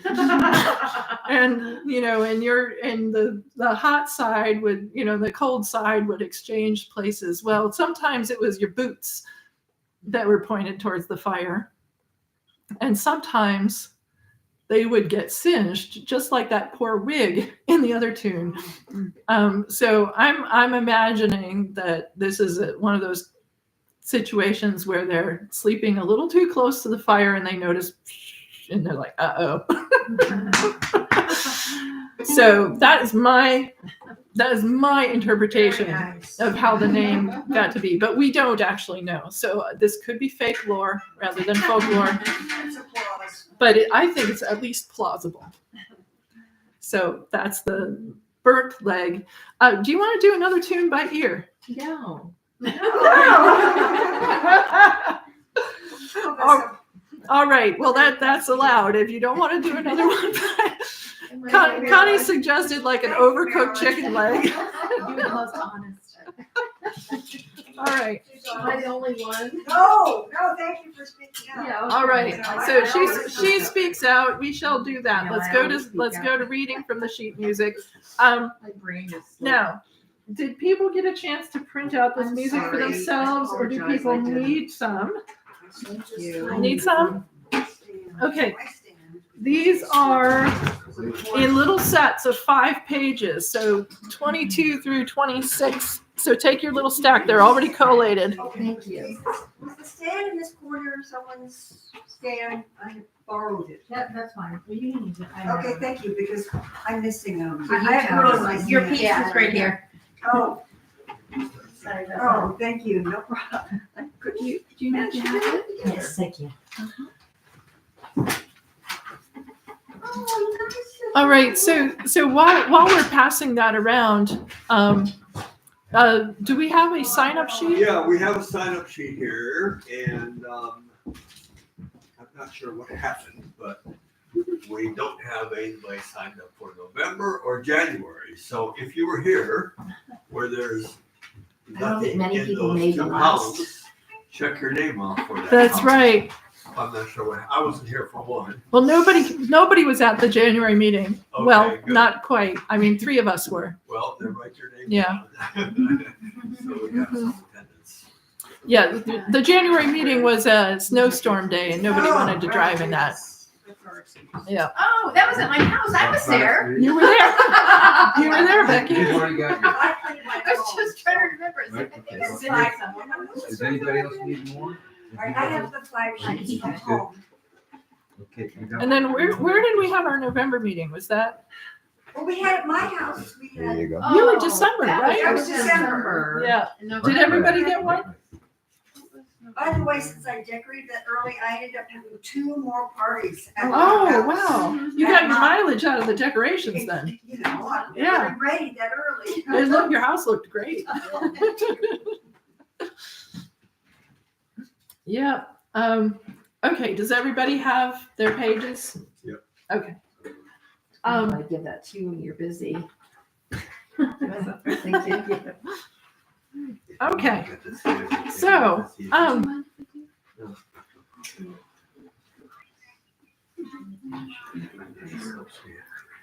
So the name of the next piece, we already, on page 22, the first one is The Burnt Leg. The second one is White Lightning. And it's by Rodney McDonald. And Rodney McDonald was the former premier of Nova Scotia. So that's like the state governor. He's the provincial premier.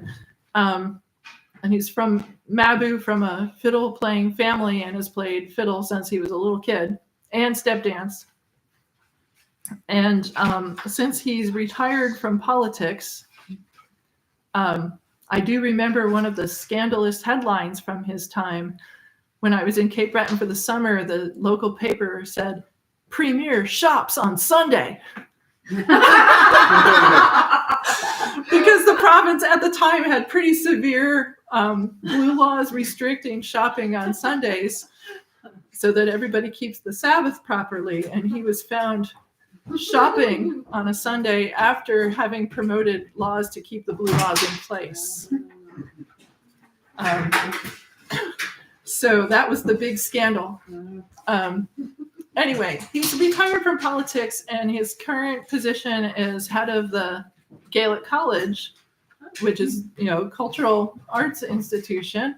And it's actually kind of a great position for him because with all of his contacts, he is in a great place to bring notice to that cultural institution.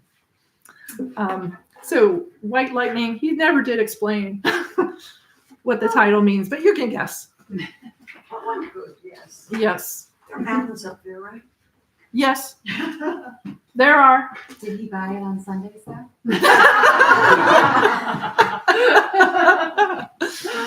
Ooh. I had to still somewhere. It's interesting because I read this story. There are a number of books that you can get. One of them is collections of stories of old times in Cape Breton, and these are factual, as told by so and so.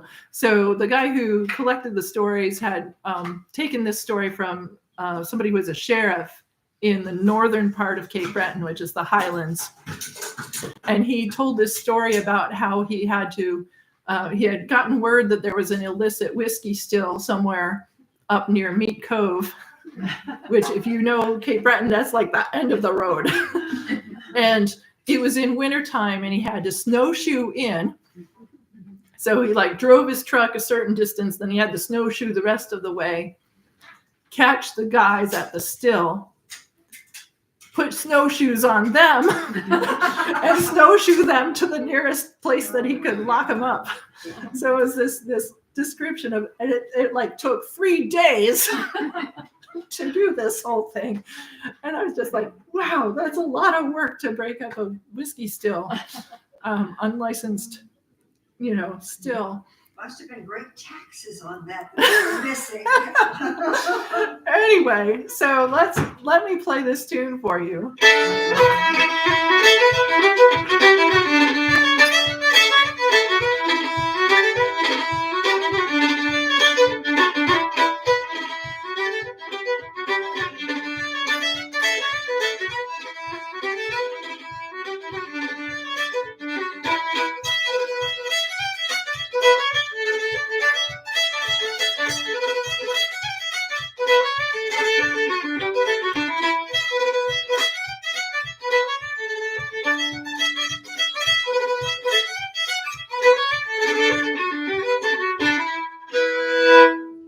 That's pretty fast. We'll start off a lot slower. I remember all of the burls or cuts can be replaced by a quarter note or just 2 if 3 is too many for you.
sits really well. Yeah. Yeah. Your fingers. Mhm. Yeah. Yeah, I think it's one of those tunes that sounds pretty fancy without being extraordinarily hard. Trust me, I understand that. I kind of like that. I kind of prefer that type of tune as opposed to the ones that sound really easy and they're devilishly hard to play. So, yeah, I realized that while we were handing around music, I intended to make an announcement about the Fiddle Club dance, Scotch Country Dance Party. If you want to be in the band for that, we have a date now, which is May 24th, Saturday. which is a Saturday at the Glen Echo Town Hall, which we've played at before, but not for a few years now. And so we will be putting out information about what's going to be played and when the rehearsals are. If you want to be a person to host a rehearsal, then Becky, would it be Barbara or you or both of you We can coordinate it? We need your schedule, obviously. Yeah. For when you're there. Right, Barbara is going to be our fearless band leader, and I'll be there too. But I usually MC the program, tell the dancers what to do, and as usual, our program retains a lot of music from previous dances. So if you've ever played for any of our dances before, you get to know what the common sets are, and they get recycled quite a lot with a certain percentage of new music. Yeah, it's really handy. And you don't have to play every game. That's right. Yeah, We always have a band that's big enough that you can choose not to play certain If there's pieces or if certain there's a dances. piece that you say, I just can't do this one. Yeah. That's the one you sit out on. Yeah. Now the dancers are from the Just dance around club? the area. Yeah, there are lots of Scottish dance groups Okay. in the area, and they're the ones who usually come. Okay. And so we just have to get the word out to them. Do we know what dances? In other words, I've done a little bit of Scottish dance. So no, I haven't done it yet. She chooses. But I'm you gonna will. choose them. You will choose. Yeah, Okay. I'll be choosing them. If you have a favorite and you want to let me know, I can see if I can work it in. I can't always. There are a lot of things to balance, Mhm. but we're not doing it in conjunction with the spring capital event weekend, which we often do, which often sort of dictates half of the program to me.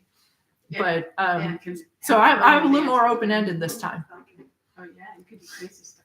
I could do crazy stuff, but I probably will just do stuff that's fun for us. Yeah. So That sounds right. yeah, yeah. We'll just keep All right. watching them go. So we'll make sure that we have some email announcements about this. And then I don't know if people are also watching Facebook or Instagram, but you could follow. Well, any announcement Sally will put out. On Yeah, Facebook Sally will put it also. on Facebook and Instagram. I will repeat it on my Instagram. And check your email box, which is still our primary way of getting news out to members. And it'll have the details, and the music sets will be downloadable, and it'll have times and places for rehearsals. But keep May 24th on your calendar, and if you're available and want to give this a go, everybody's invited. You do not have to be an experienced Scotch country dance player to join the band. That's the whole point, is for us to have a chance to learn these skills or improve the skills if you've already got them.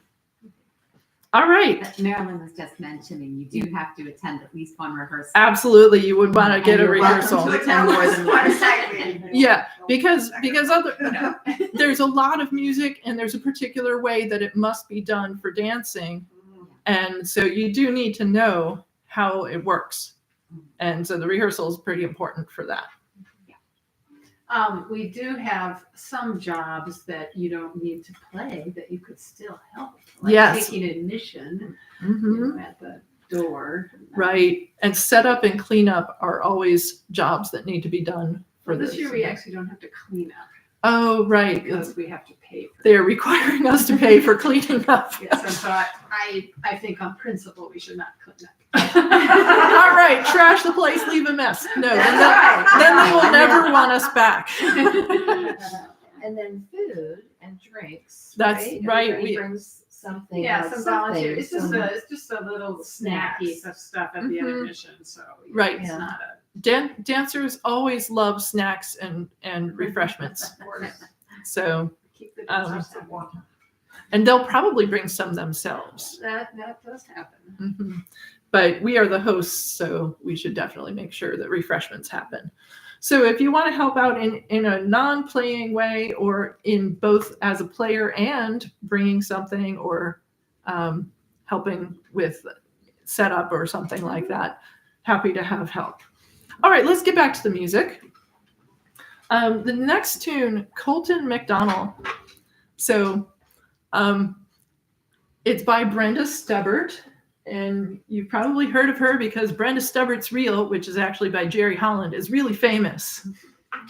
So Stubbart is based on the Gaelic spelling of the last name Stewart. Oh. Yeah, so it's a sort of transformed pronunciation of the Gaelic spelling of Stewart. Just so you know. Anyway, Brenda has many collections of fiddle tunes. This is her first one. This is her third one. It just came out. So this is the tune, Colton McDonald, is from her third book. I wasn't able to find out much about him other than there's another tune called Colton's Graduation. Oh. And so my surmise is that this is a younger guy. And he probably plays the fiddle. Because, you know, what better gift for a musician than a fiddle tune? Right? And this tune has a characteristic that I mentioned in last month's music when we were doing the tunes of Charles Grant. And I said, here's this tune, Mrs. Bremner, that has E major-ish parts in it. I'm just going to play Mrs. Bremner for you right now so that it's in your ear, this shifting from E minor to E major. And then I'm going to play Colton McDonald right after that. So here's Mrs. Bremner from last month. Sorry.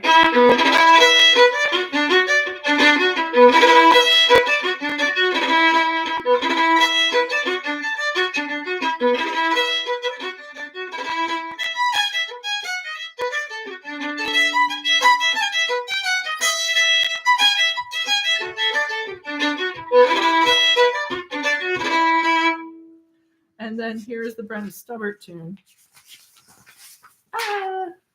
Pages falling all over.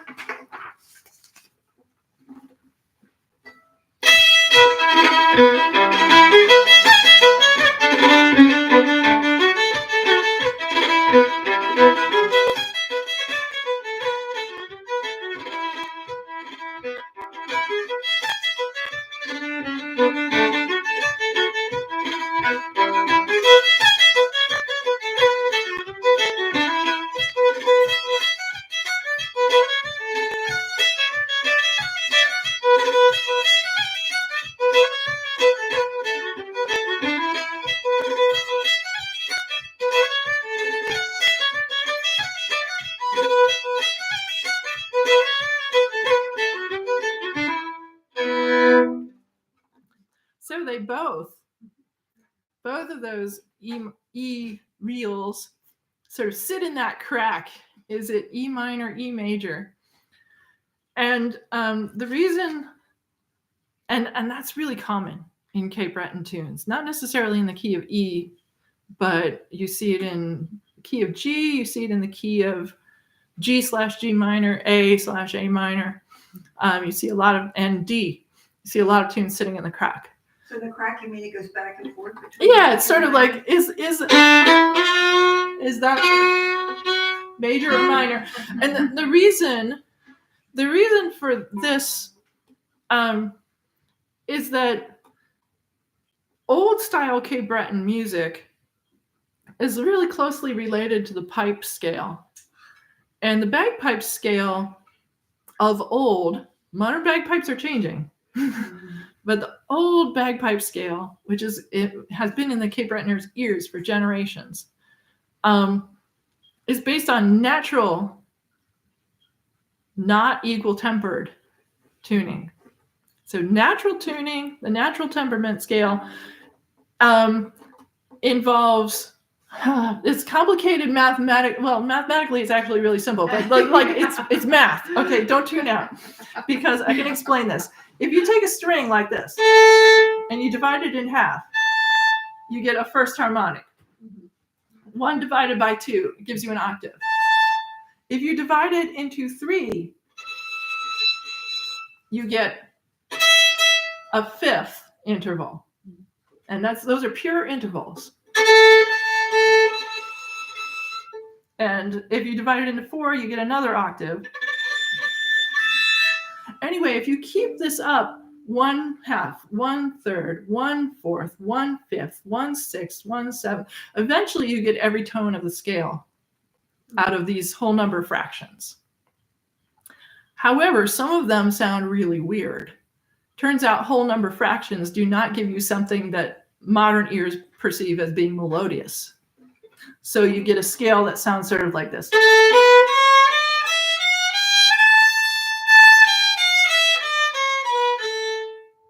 Ew. Ooh, yeah, right. But it's not, if it's done according to the natural harmonics system, these are not random out of tune notes. They're very precisely tuned according to a different way of hearing the intervals. Now, it's complex and it's complicated by the fact that in any day and age, no matter what temperament system you're using, there are people who are not very good and play out of tune, no matter what scale they start with. But if you listen to some of the older players that you can now hear on recordings, so this is generations that have passed, you can hear people practicing the art of this music with this kind of scale. And it sounds to the uninitiated like they're terribly out of tune, but if you listen long enough and you recognize, oh, they're doing that very consistently, and this is actually a really skilled player, then you begin to realize, oh, they're just actually using this different system. So when you have that different system, you get what's called like the not sharp, not quite natural third. It's Alistair Fraser calls it the supernatural because it's a little higher than a natural, but it's not quite a sharp. And so when the third note of the scale sits in between, it can be interpreted as being a major or a minor third, your choice. And that's what's going on here with this tune in E. Is it E minor?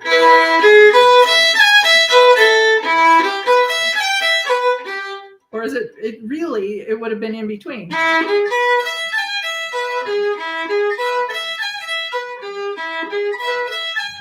You know, so you could interpret it either way. And that's where these tunes come from. Now, Brenda plays much more closer to the equal tempered scale.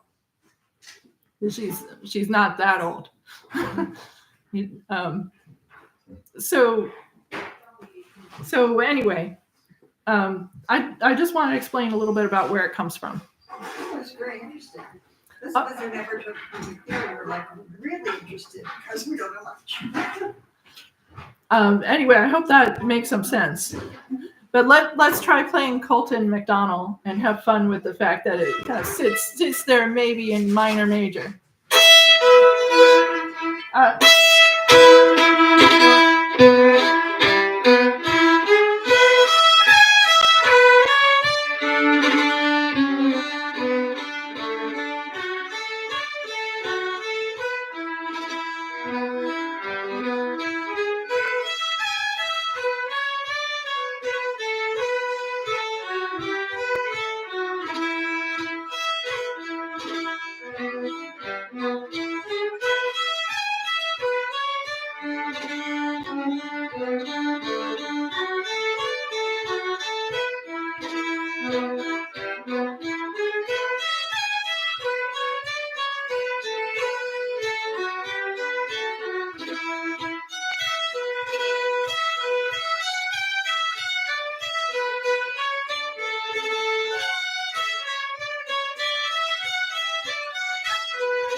Anybody want to go faster?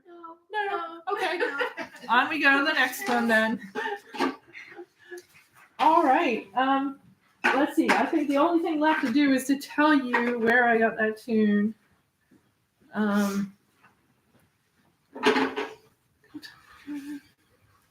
Oh yeah, Kyle McNeil and Seamus McNeil at Kaylee. They've gotten used to me. They come to the Kaylee that's near where I stay every year in Cape Breton, so they've gotten to know me over the years, and they know I'm going to be asking them about any interesting tunes that come along. And this one is fairly new. Brenda's always writing tunes, but about every 10 years or so, she has enough for a book, and the third book, tune book, came out just last summer. So it was hot off the press, and they were able to say it's in that new book, and then it was easy You to can find these online. Yes, you can find them purchase the online. A collections. lot of these books are published by Paul Cranford. So cranfordpub.com is where you can find all of his books. And he's got a great selection of Cape Breton music. All right, page 23, Willie Duncan. This is a traditional, it's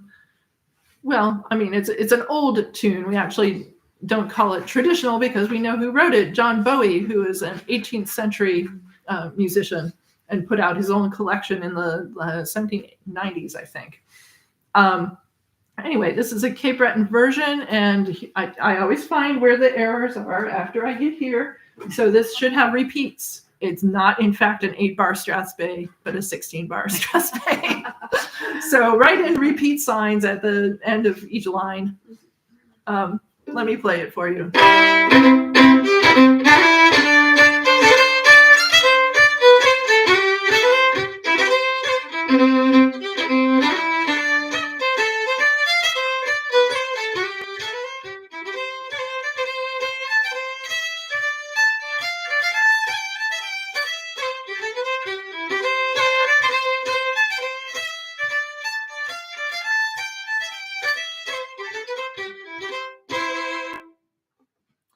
So this is played a little more Cape Breton style for step dancing. And I haven't yet checked in John Bowie's original collection from the 1700s to see if it snapped exactly the same way or not. But definitely playing it with a little bit of that step dance drive to it. All right, let's give it a go.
All right. Culloden Well is another old tune.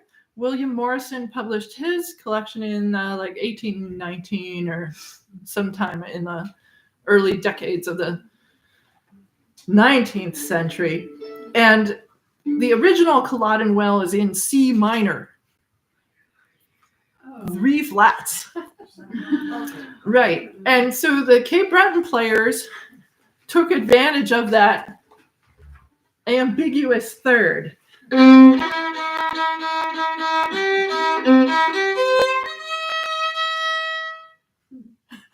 transform this into not a C minor tune, but a C modal Mixolydian tune. Very useful for getting rid of difficult key signatures.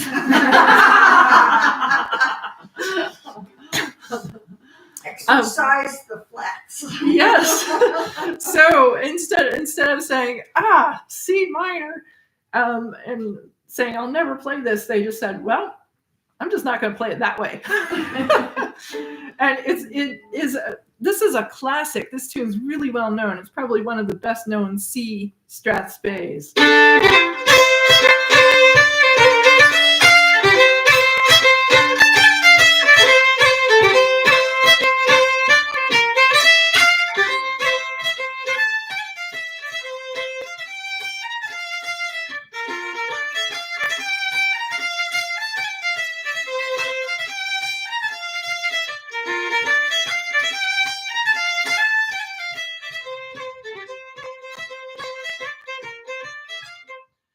And also, you could definitely be putting some cuts in there.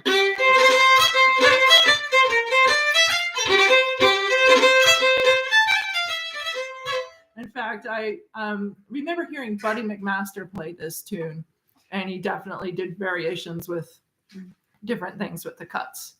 So let's play Culloden Well.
This one could go a lot faster as well.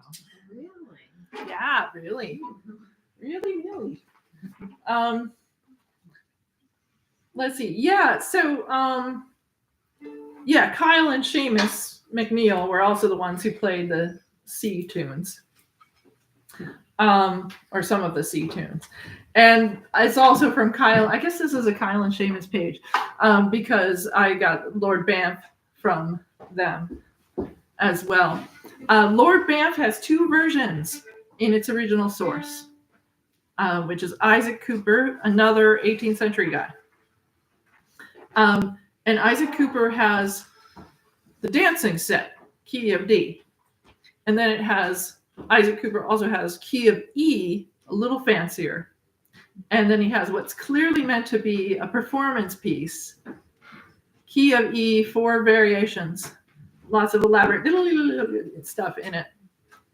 So this is the most straightforward dancing version, key of D. And this is a trick that was really popular amongst fiddlers who played for dancing in the 18th century. They would take a tune in the key of D, bump it up to E to make it brighter.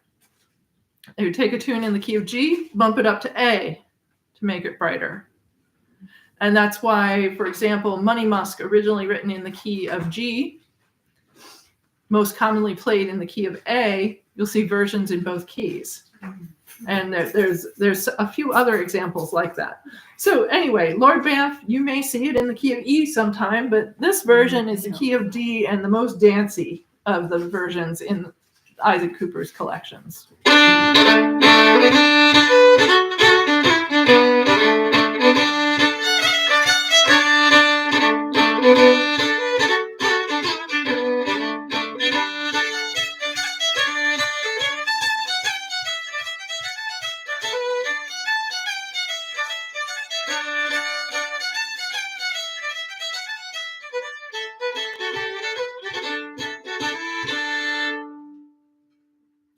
Let's try it a little slower for starters. Here we go. No pickup note. And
so that's got a big sound. Yeah.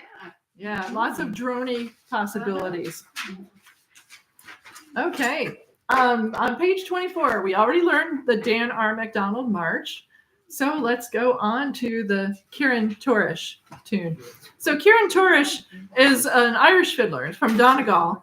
And he still plays, I think, with Altan, the Donegal band. And in any case, he was invited to the Celtic Colors Festival, and that's, I think, where he met Dougie MacDonald and Jerry Holland. Dougie MacDonald was a student of Jerry's. Oh, and there's all this stuff. Oh, hello from Nova Scotia. Oh, gosh. Well, hi. All these messages. All right. So anyway, Kieran was in Nova Scotia, in Cape Breton for the Celtic Colors Festival. Dougie MacDonald was a student of Jerry Holland. And like Jerry, he wrote his own tunes. So I am sad to have to tell you that Dougie MacDonald died in a car accident when he was 41, which is so sad. He was such a good fiddler. I got to hear him because a long time ago, when he was probably in his 20s, and he did a concert with Jerry, and think there were 2 other people who would have been there, maybe Doug McPhee and Paul Cranford, and they were featuring Winston Scotty Fitzgerald's tune. And we have talked about Winston Scotty before. Anyway, so Dougie wrote the first part of the tune because he wanted to write something Cape Breton for Kieran to take home, and he got stuck. And so Jerry helped him finish by writing the B part, and so it's a combined effort. And this tune is actually quite well known. I have heard it played at the sessions at the Blue Mist, for example, which is one of the places in Cape Breton that is known for having a weekly session. I've gotten to know lots of wonderful fiddlers that way.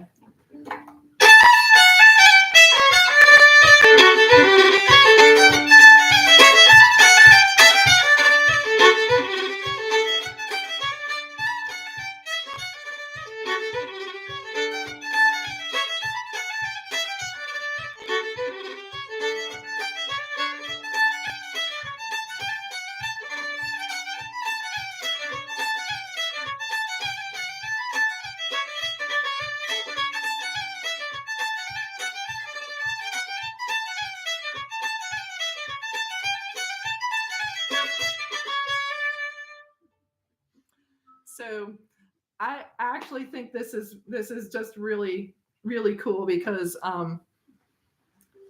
both of these Cape Breton fiddlers have captured a little bit of the Donegal flavor.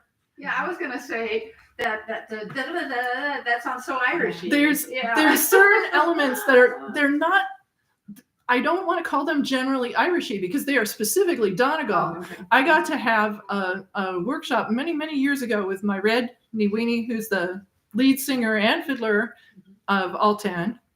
And I don't even know if Kieran was in the band back then. Because he kind of joined when they started doing more touring, I think. Because originally it was just her and her husband, Frankie. Mm-hmm. And then they added the first Altan recording was just the 2 of them, him on flute and her on fiddle. And then they added people in, and then the group grew. Anyway, and Kieran's been part of it for decades now. But anyway, she taught a tune that had a lot of little elements that were similar to that, and Jerry learned it because I know it's in one of his books. It became part of his repertoire. So let's try playing this tune, Kieran Torish.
faster.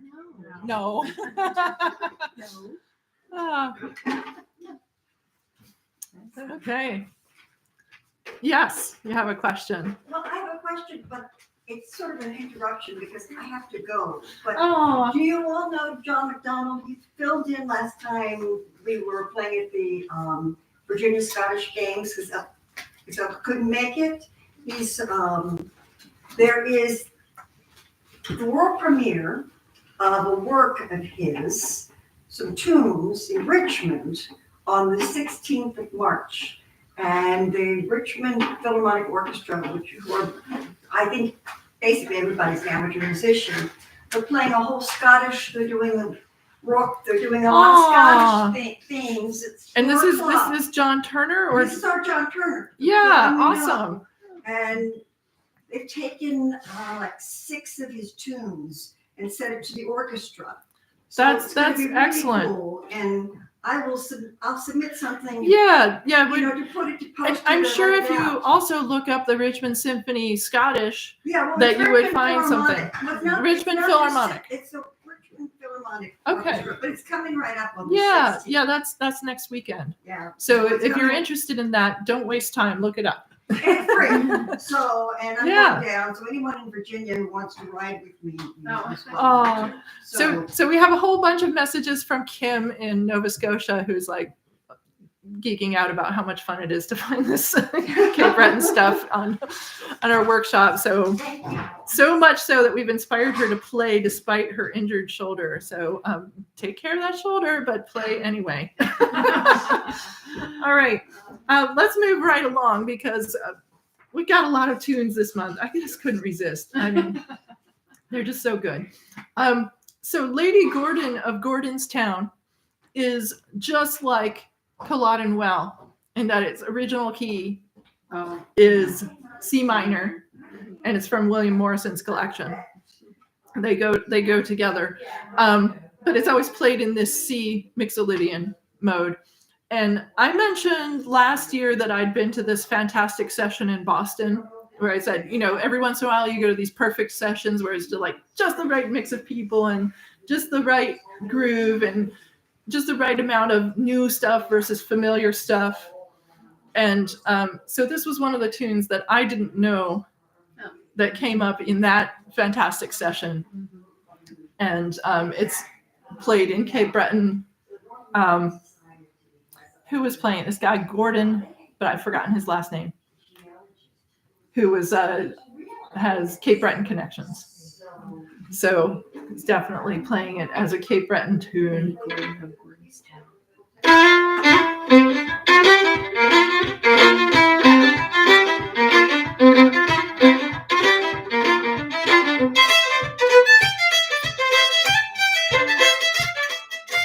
Ah, I was going so well too. Okay, the B part.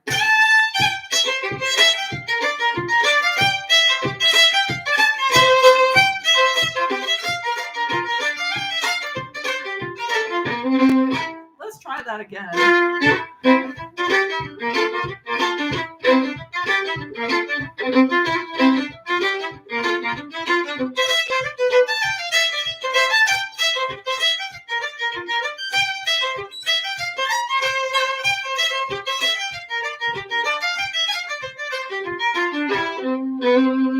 There, that was a little more successful. Okay, so you can kind of tell the Cape Breton players would make a real rhythm fest String jumping. out of this. Oh, yeah. And the other thing, you can tell that this is an old tune and not a new composition. One thing you may have noticed, like all of the Brenda tunes that Rodney McDonald and Jerry Holland tunes, they all have extended parts. They're 32 bars long, right? This one is just like 8 bars plus 8 bars. Done. You want more? Play it again. So that is an older style of form for Scottish reels.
faster? No. Yes. Yes. Okay, we got a Yes. yes. I have to do it.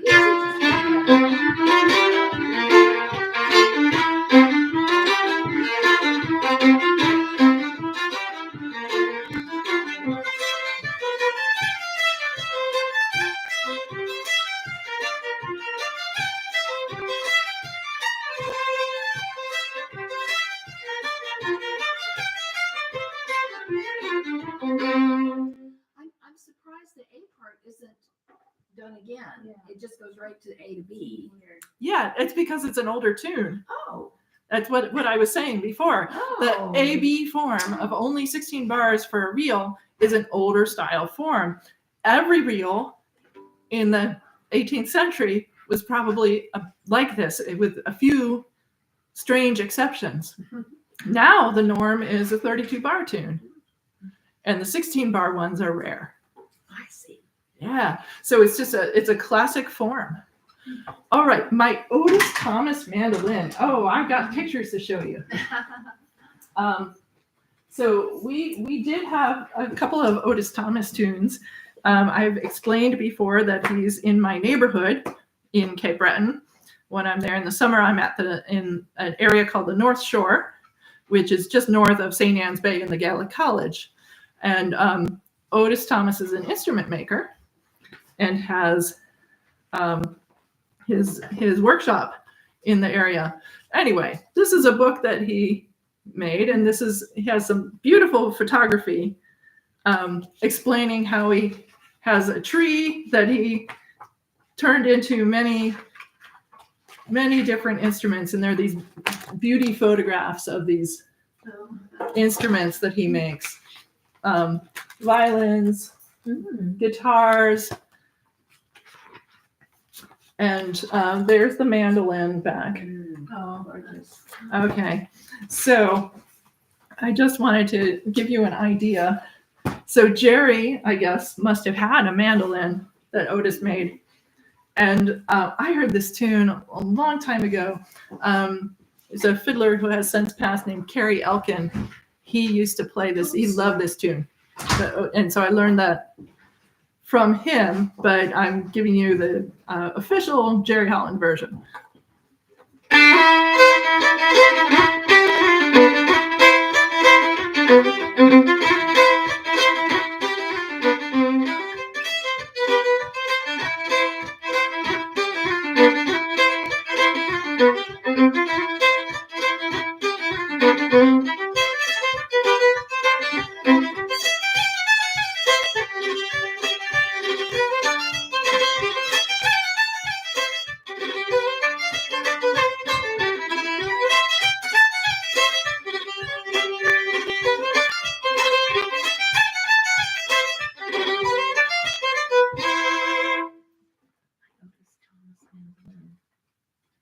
All right, let's give it a try. Okay.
More? Faster? Okay, I'm gonna check one thing because there may be an error here, so I'm gonna check it against the source, and we'll soon find out. Oh, it's correct as written. Okay, I have a habit of playing an F sharp as the fourth note in third line, bar 2, instead of G, F sharp, A, G. I play G, F sharp, A, F sharp. I have now discovered that is my personal quirk rather than the way Jerry wrote it. All right, let's move right along. 2 jigs to round us out. Some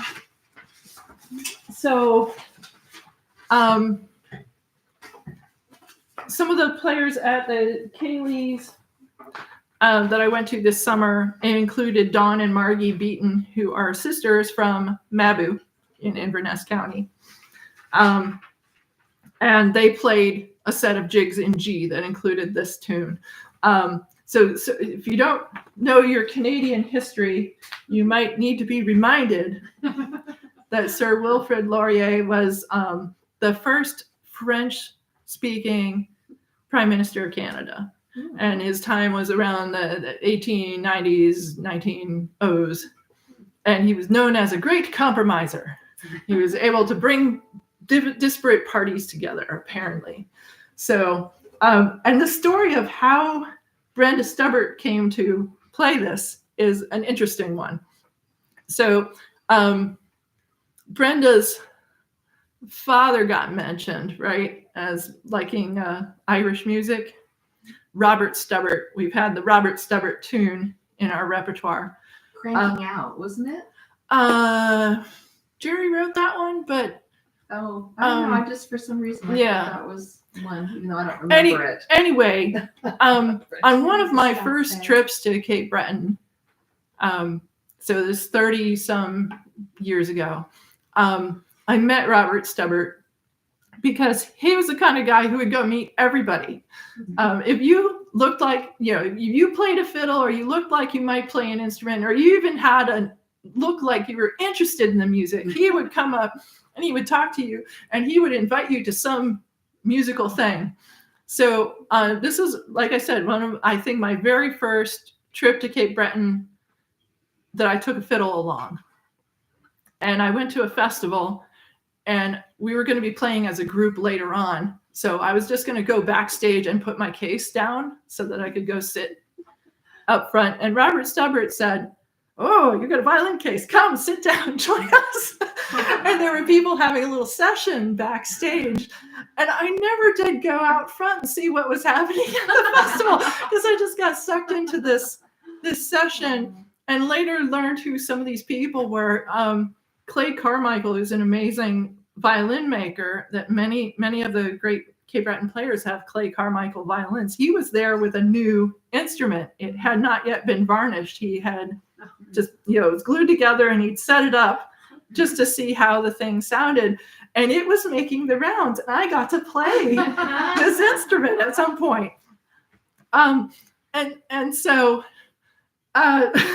So anyway, this is really, really cool that that I got to meet some of these people. So that's how I met Robert Stubbart.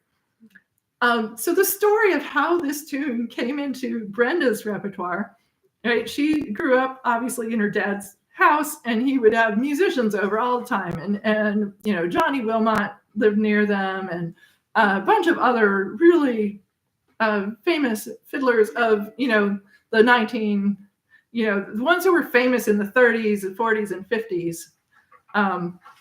And they all came by and played, and that's where she got a lot of her repertoire. Apparently, Robert Stubbart learned this tune from a soap salesman, a traveling soap salesman who stopped at his house in the 50s with a harmonica. I mean, he didn't come there to play harmonica. He came to sell soap. But Robert Stubbart somehow talked to him and found out he had a harmonica with him and asked him to play something. And this was the tune. So it entered the Stubbart's family repertoire from the traveling soap salesman. So I just thought that was a really interesting story. All right. Sir Wilfrid Lawyers. Oh, okay. Oh, yes. Lots of messages from Kim in Nova Scotia. She's having a grand old time. Okay, let me play Sir Wilfrid Laurier.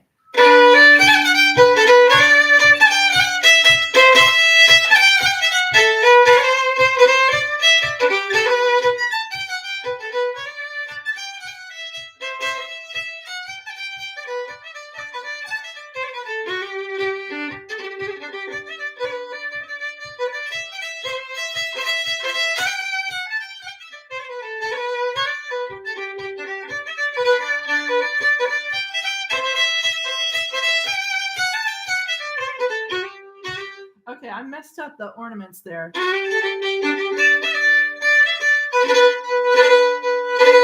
No. So it's just a cut, right? It's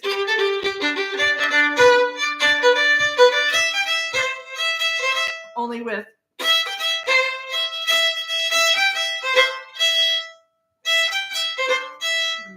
okay, so it's not so supposed to be as hard as I'm making it. So just take it easy, all right? All right. So let's and these types of jigs are played for square dances. You need lots of jig sets to get through a good square dance evening. So this kind of tune would be, exactly what you need. Let's play it a little slow.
And to go with it, because if you were playing for a square dance, you would need more than one jig in the key of G.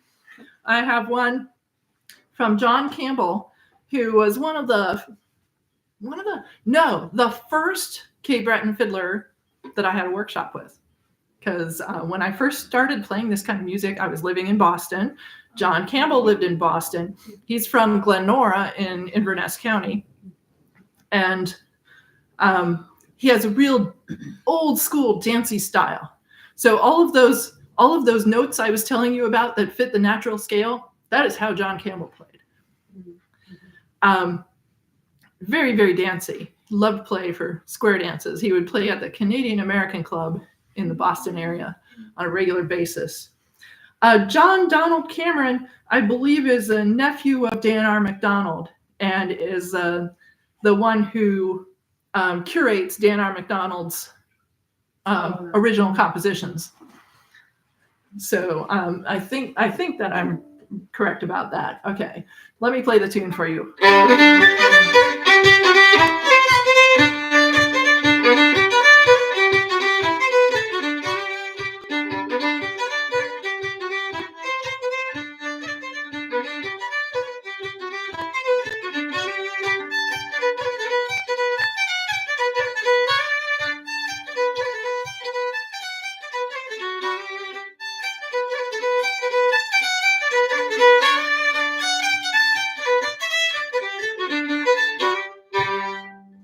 This is one of those tunes that's made it into common repertoire. There are quite a few John Campbell tunes that have just gone into circulation and everybody's playing them.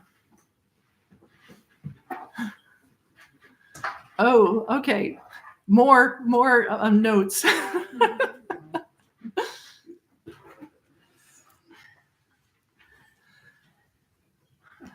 Okay, she's got all kinds of comments. You can sign in to the live stream after the fact and go through it, and you can read the entire chat.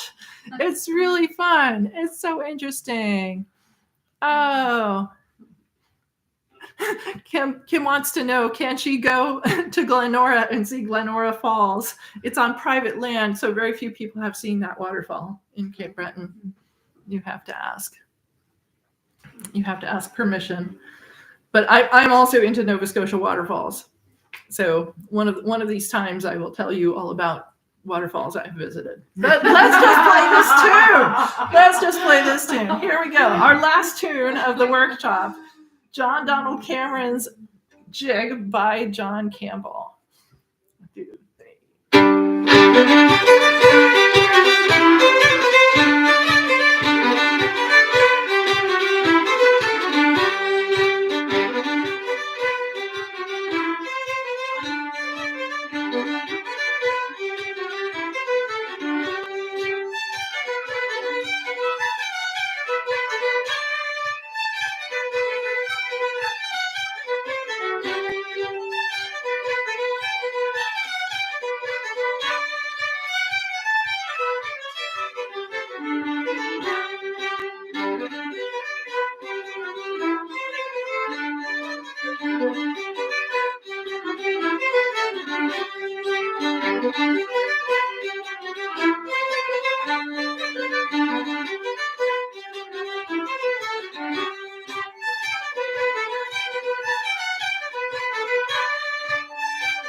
Well, normally I would go over our ear learning tunes again, but I think we've run long enough this time. So thank you for sticking around through the marathon. Our next meeting is going to be on the second Sunday of April. And then the one after that will be the first Sunday of May. And all right. And just I will type a message for Kim in the chat to answer one of her questions. But thank you so much. And we'll have our potluck here for the live people. And those of you online, thank you for coming and sticking in.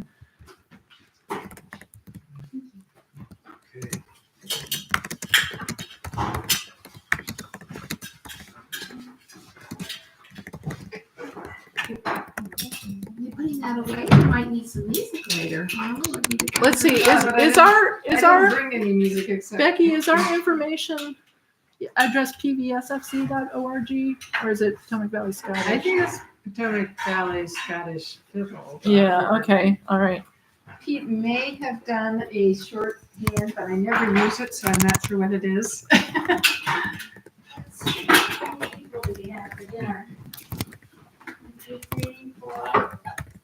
Any tidal waterfalls in Nova Scotia? Tidal ones. Well, I know about the famous one in St. John, New Brunswick, but I don't know about in Nova Scotia. Is what the head of the Bay of Fundy the biggest tide in the world? Yeah, it is. But you had music? I had music. Oh, what happened to your music? I don't know. I didn't take it. Oh, well. I can print it out anyway from online. Patrick's maybe. Okay, I learned John Donald Cameron from Ann Hooper, who learned it from John Campbell. Very cool. Very cool. At the first Boston Harbor, whatever. But the notes are a little bit different. The way she found Mhm. it, which is not surprising. Right. I'm not surprised. Okay. Well, bye, all you online people. Thanks for coming today. How many people are staying for dinner? Sure, I'll stay.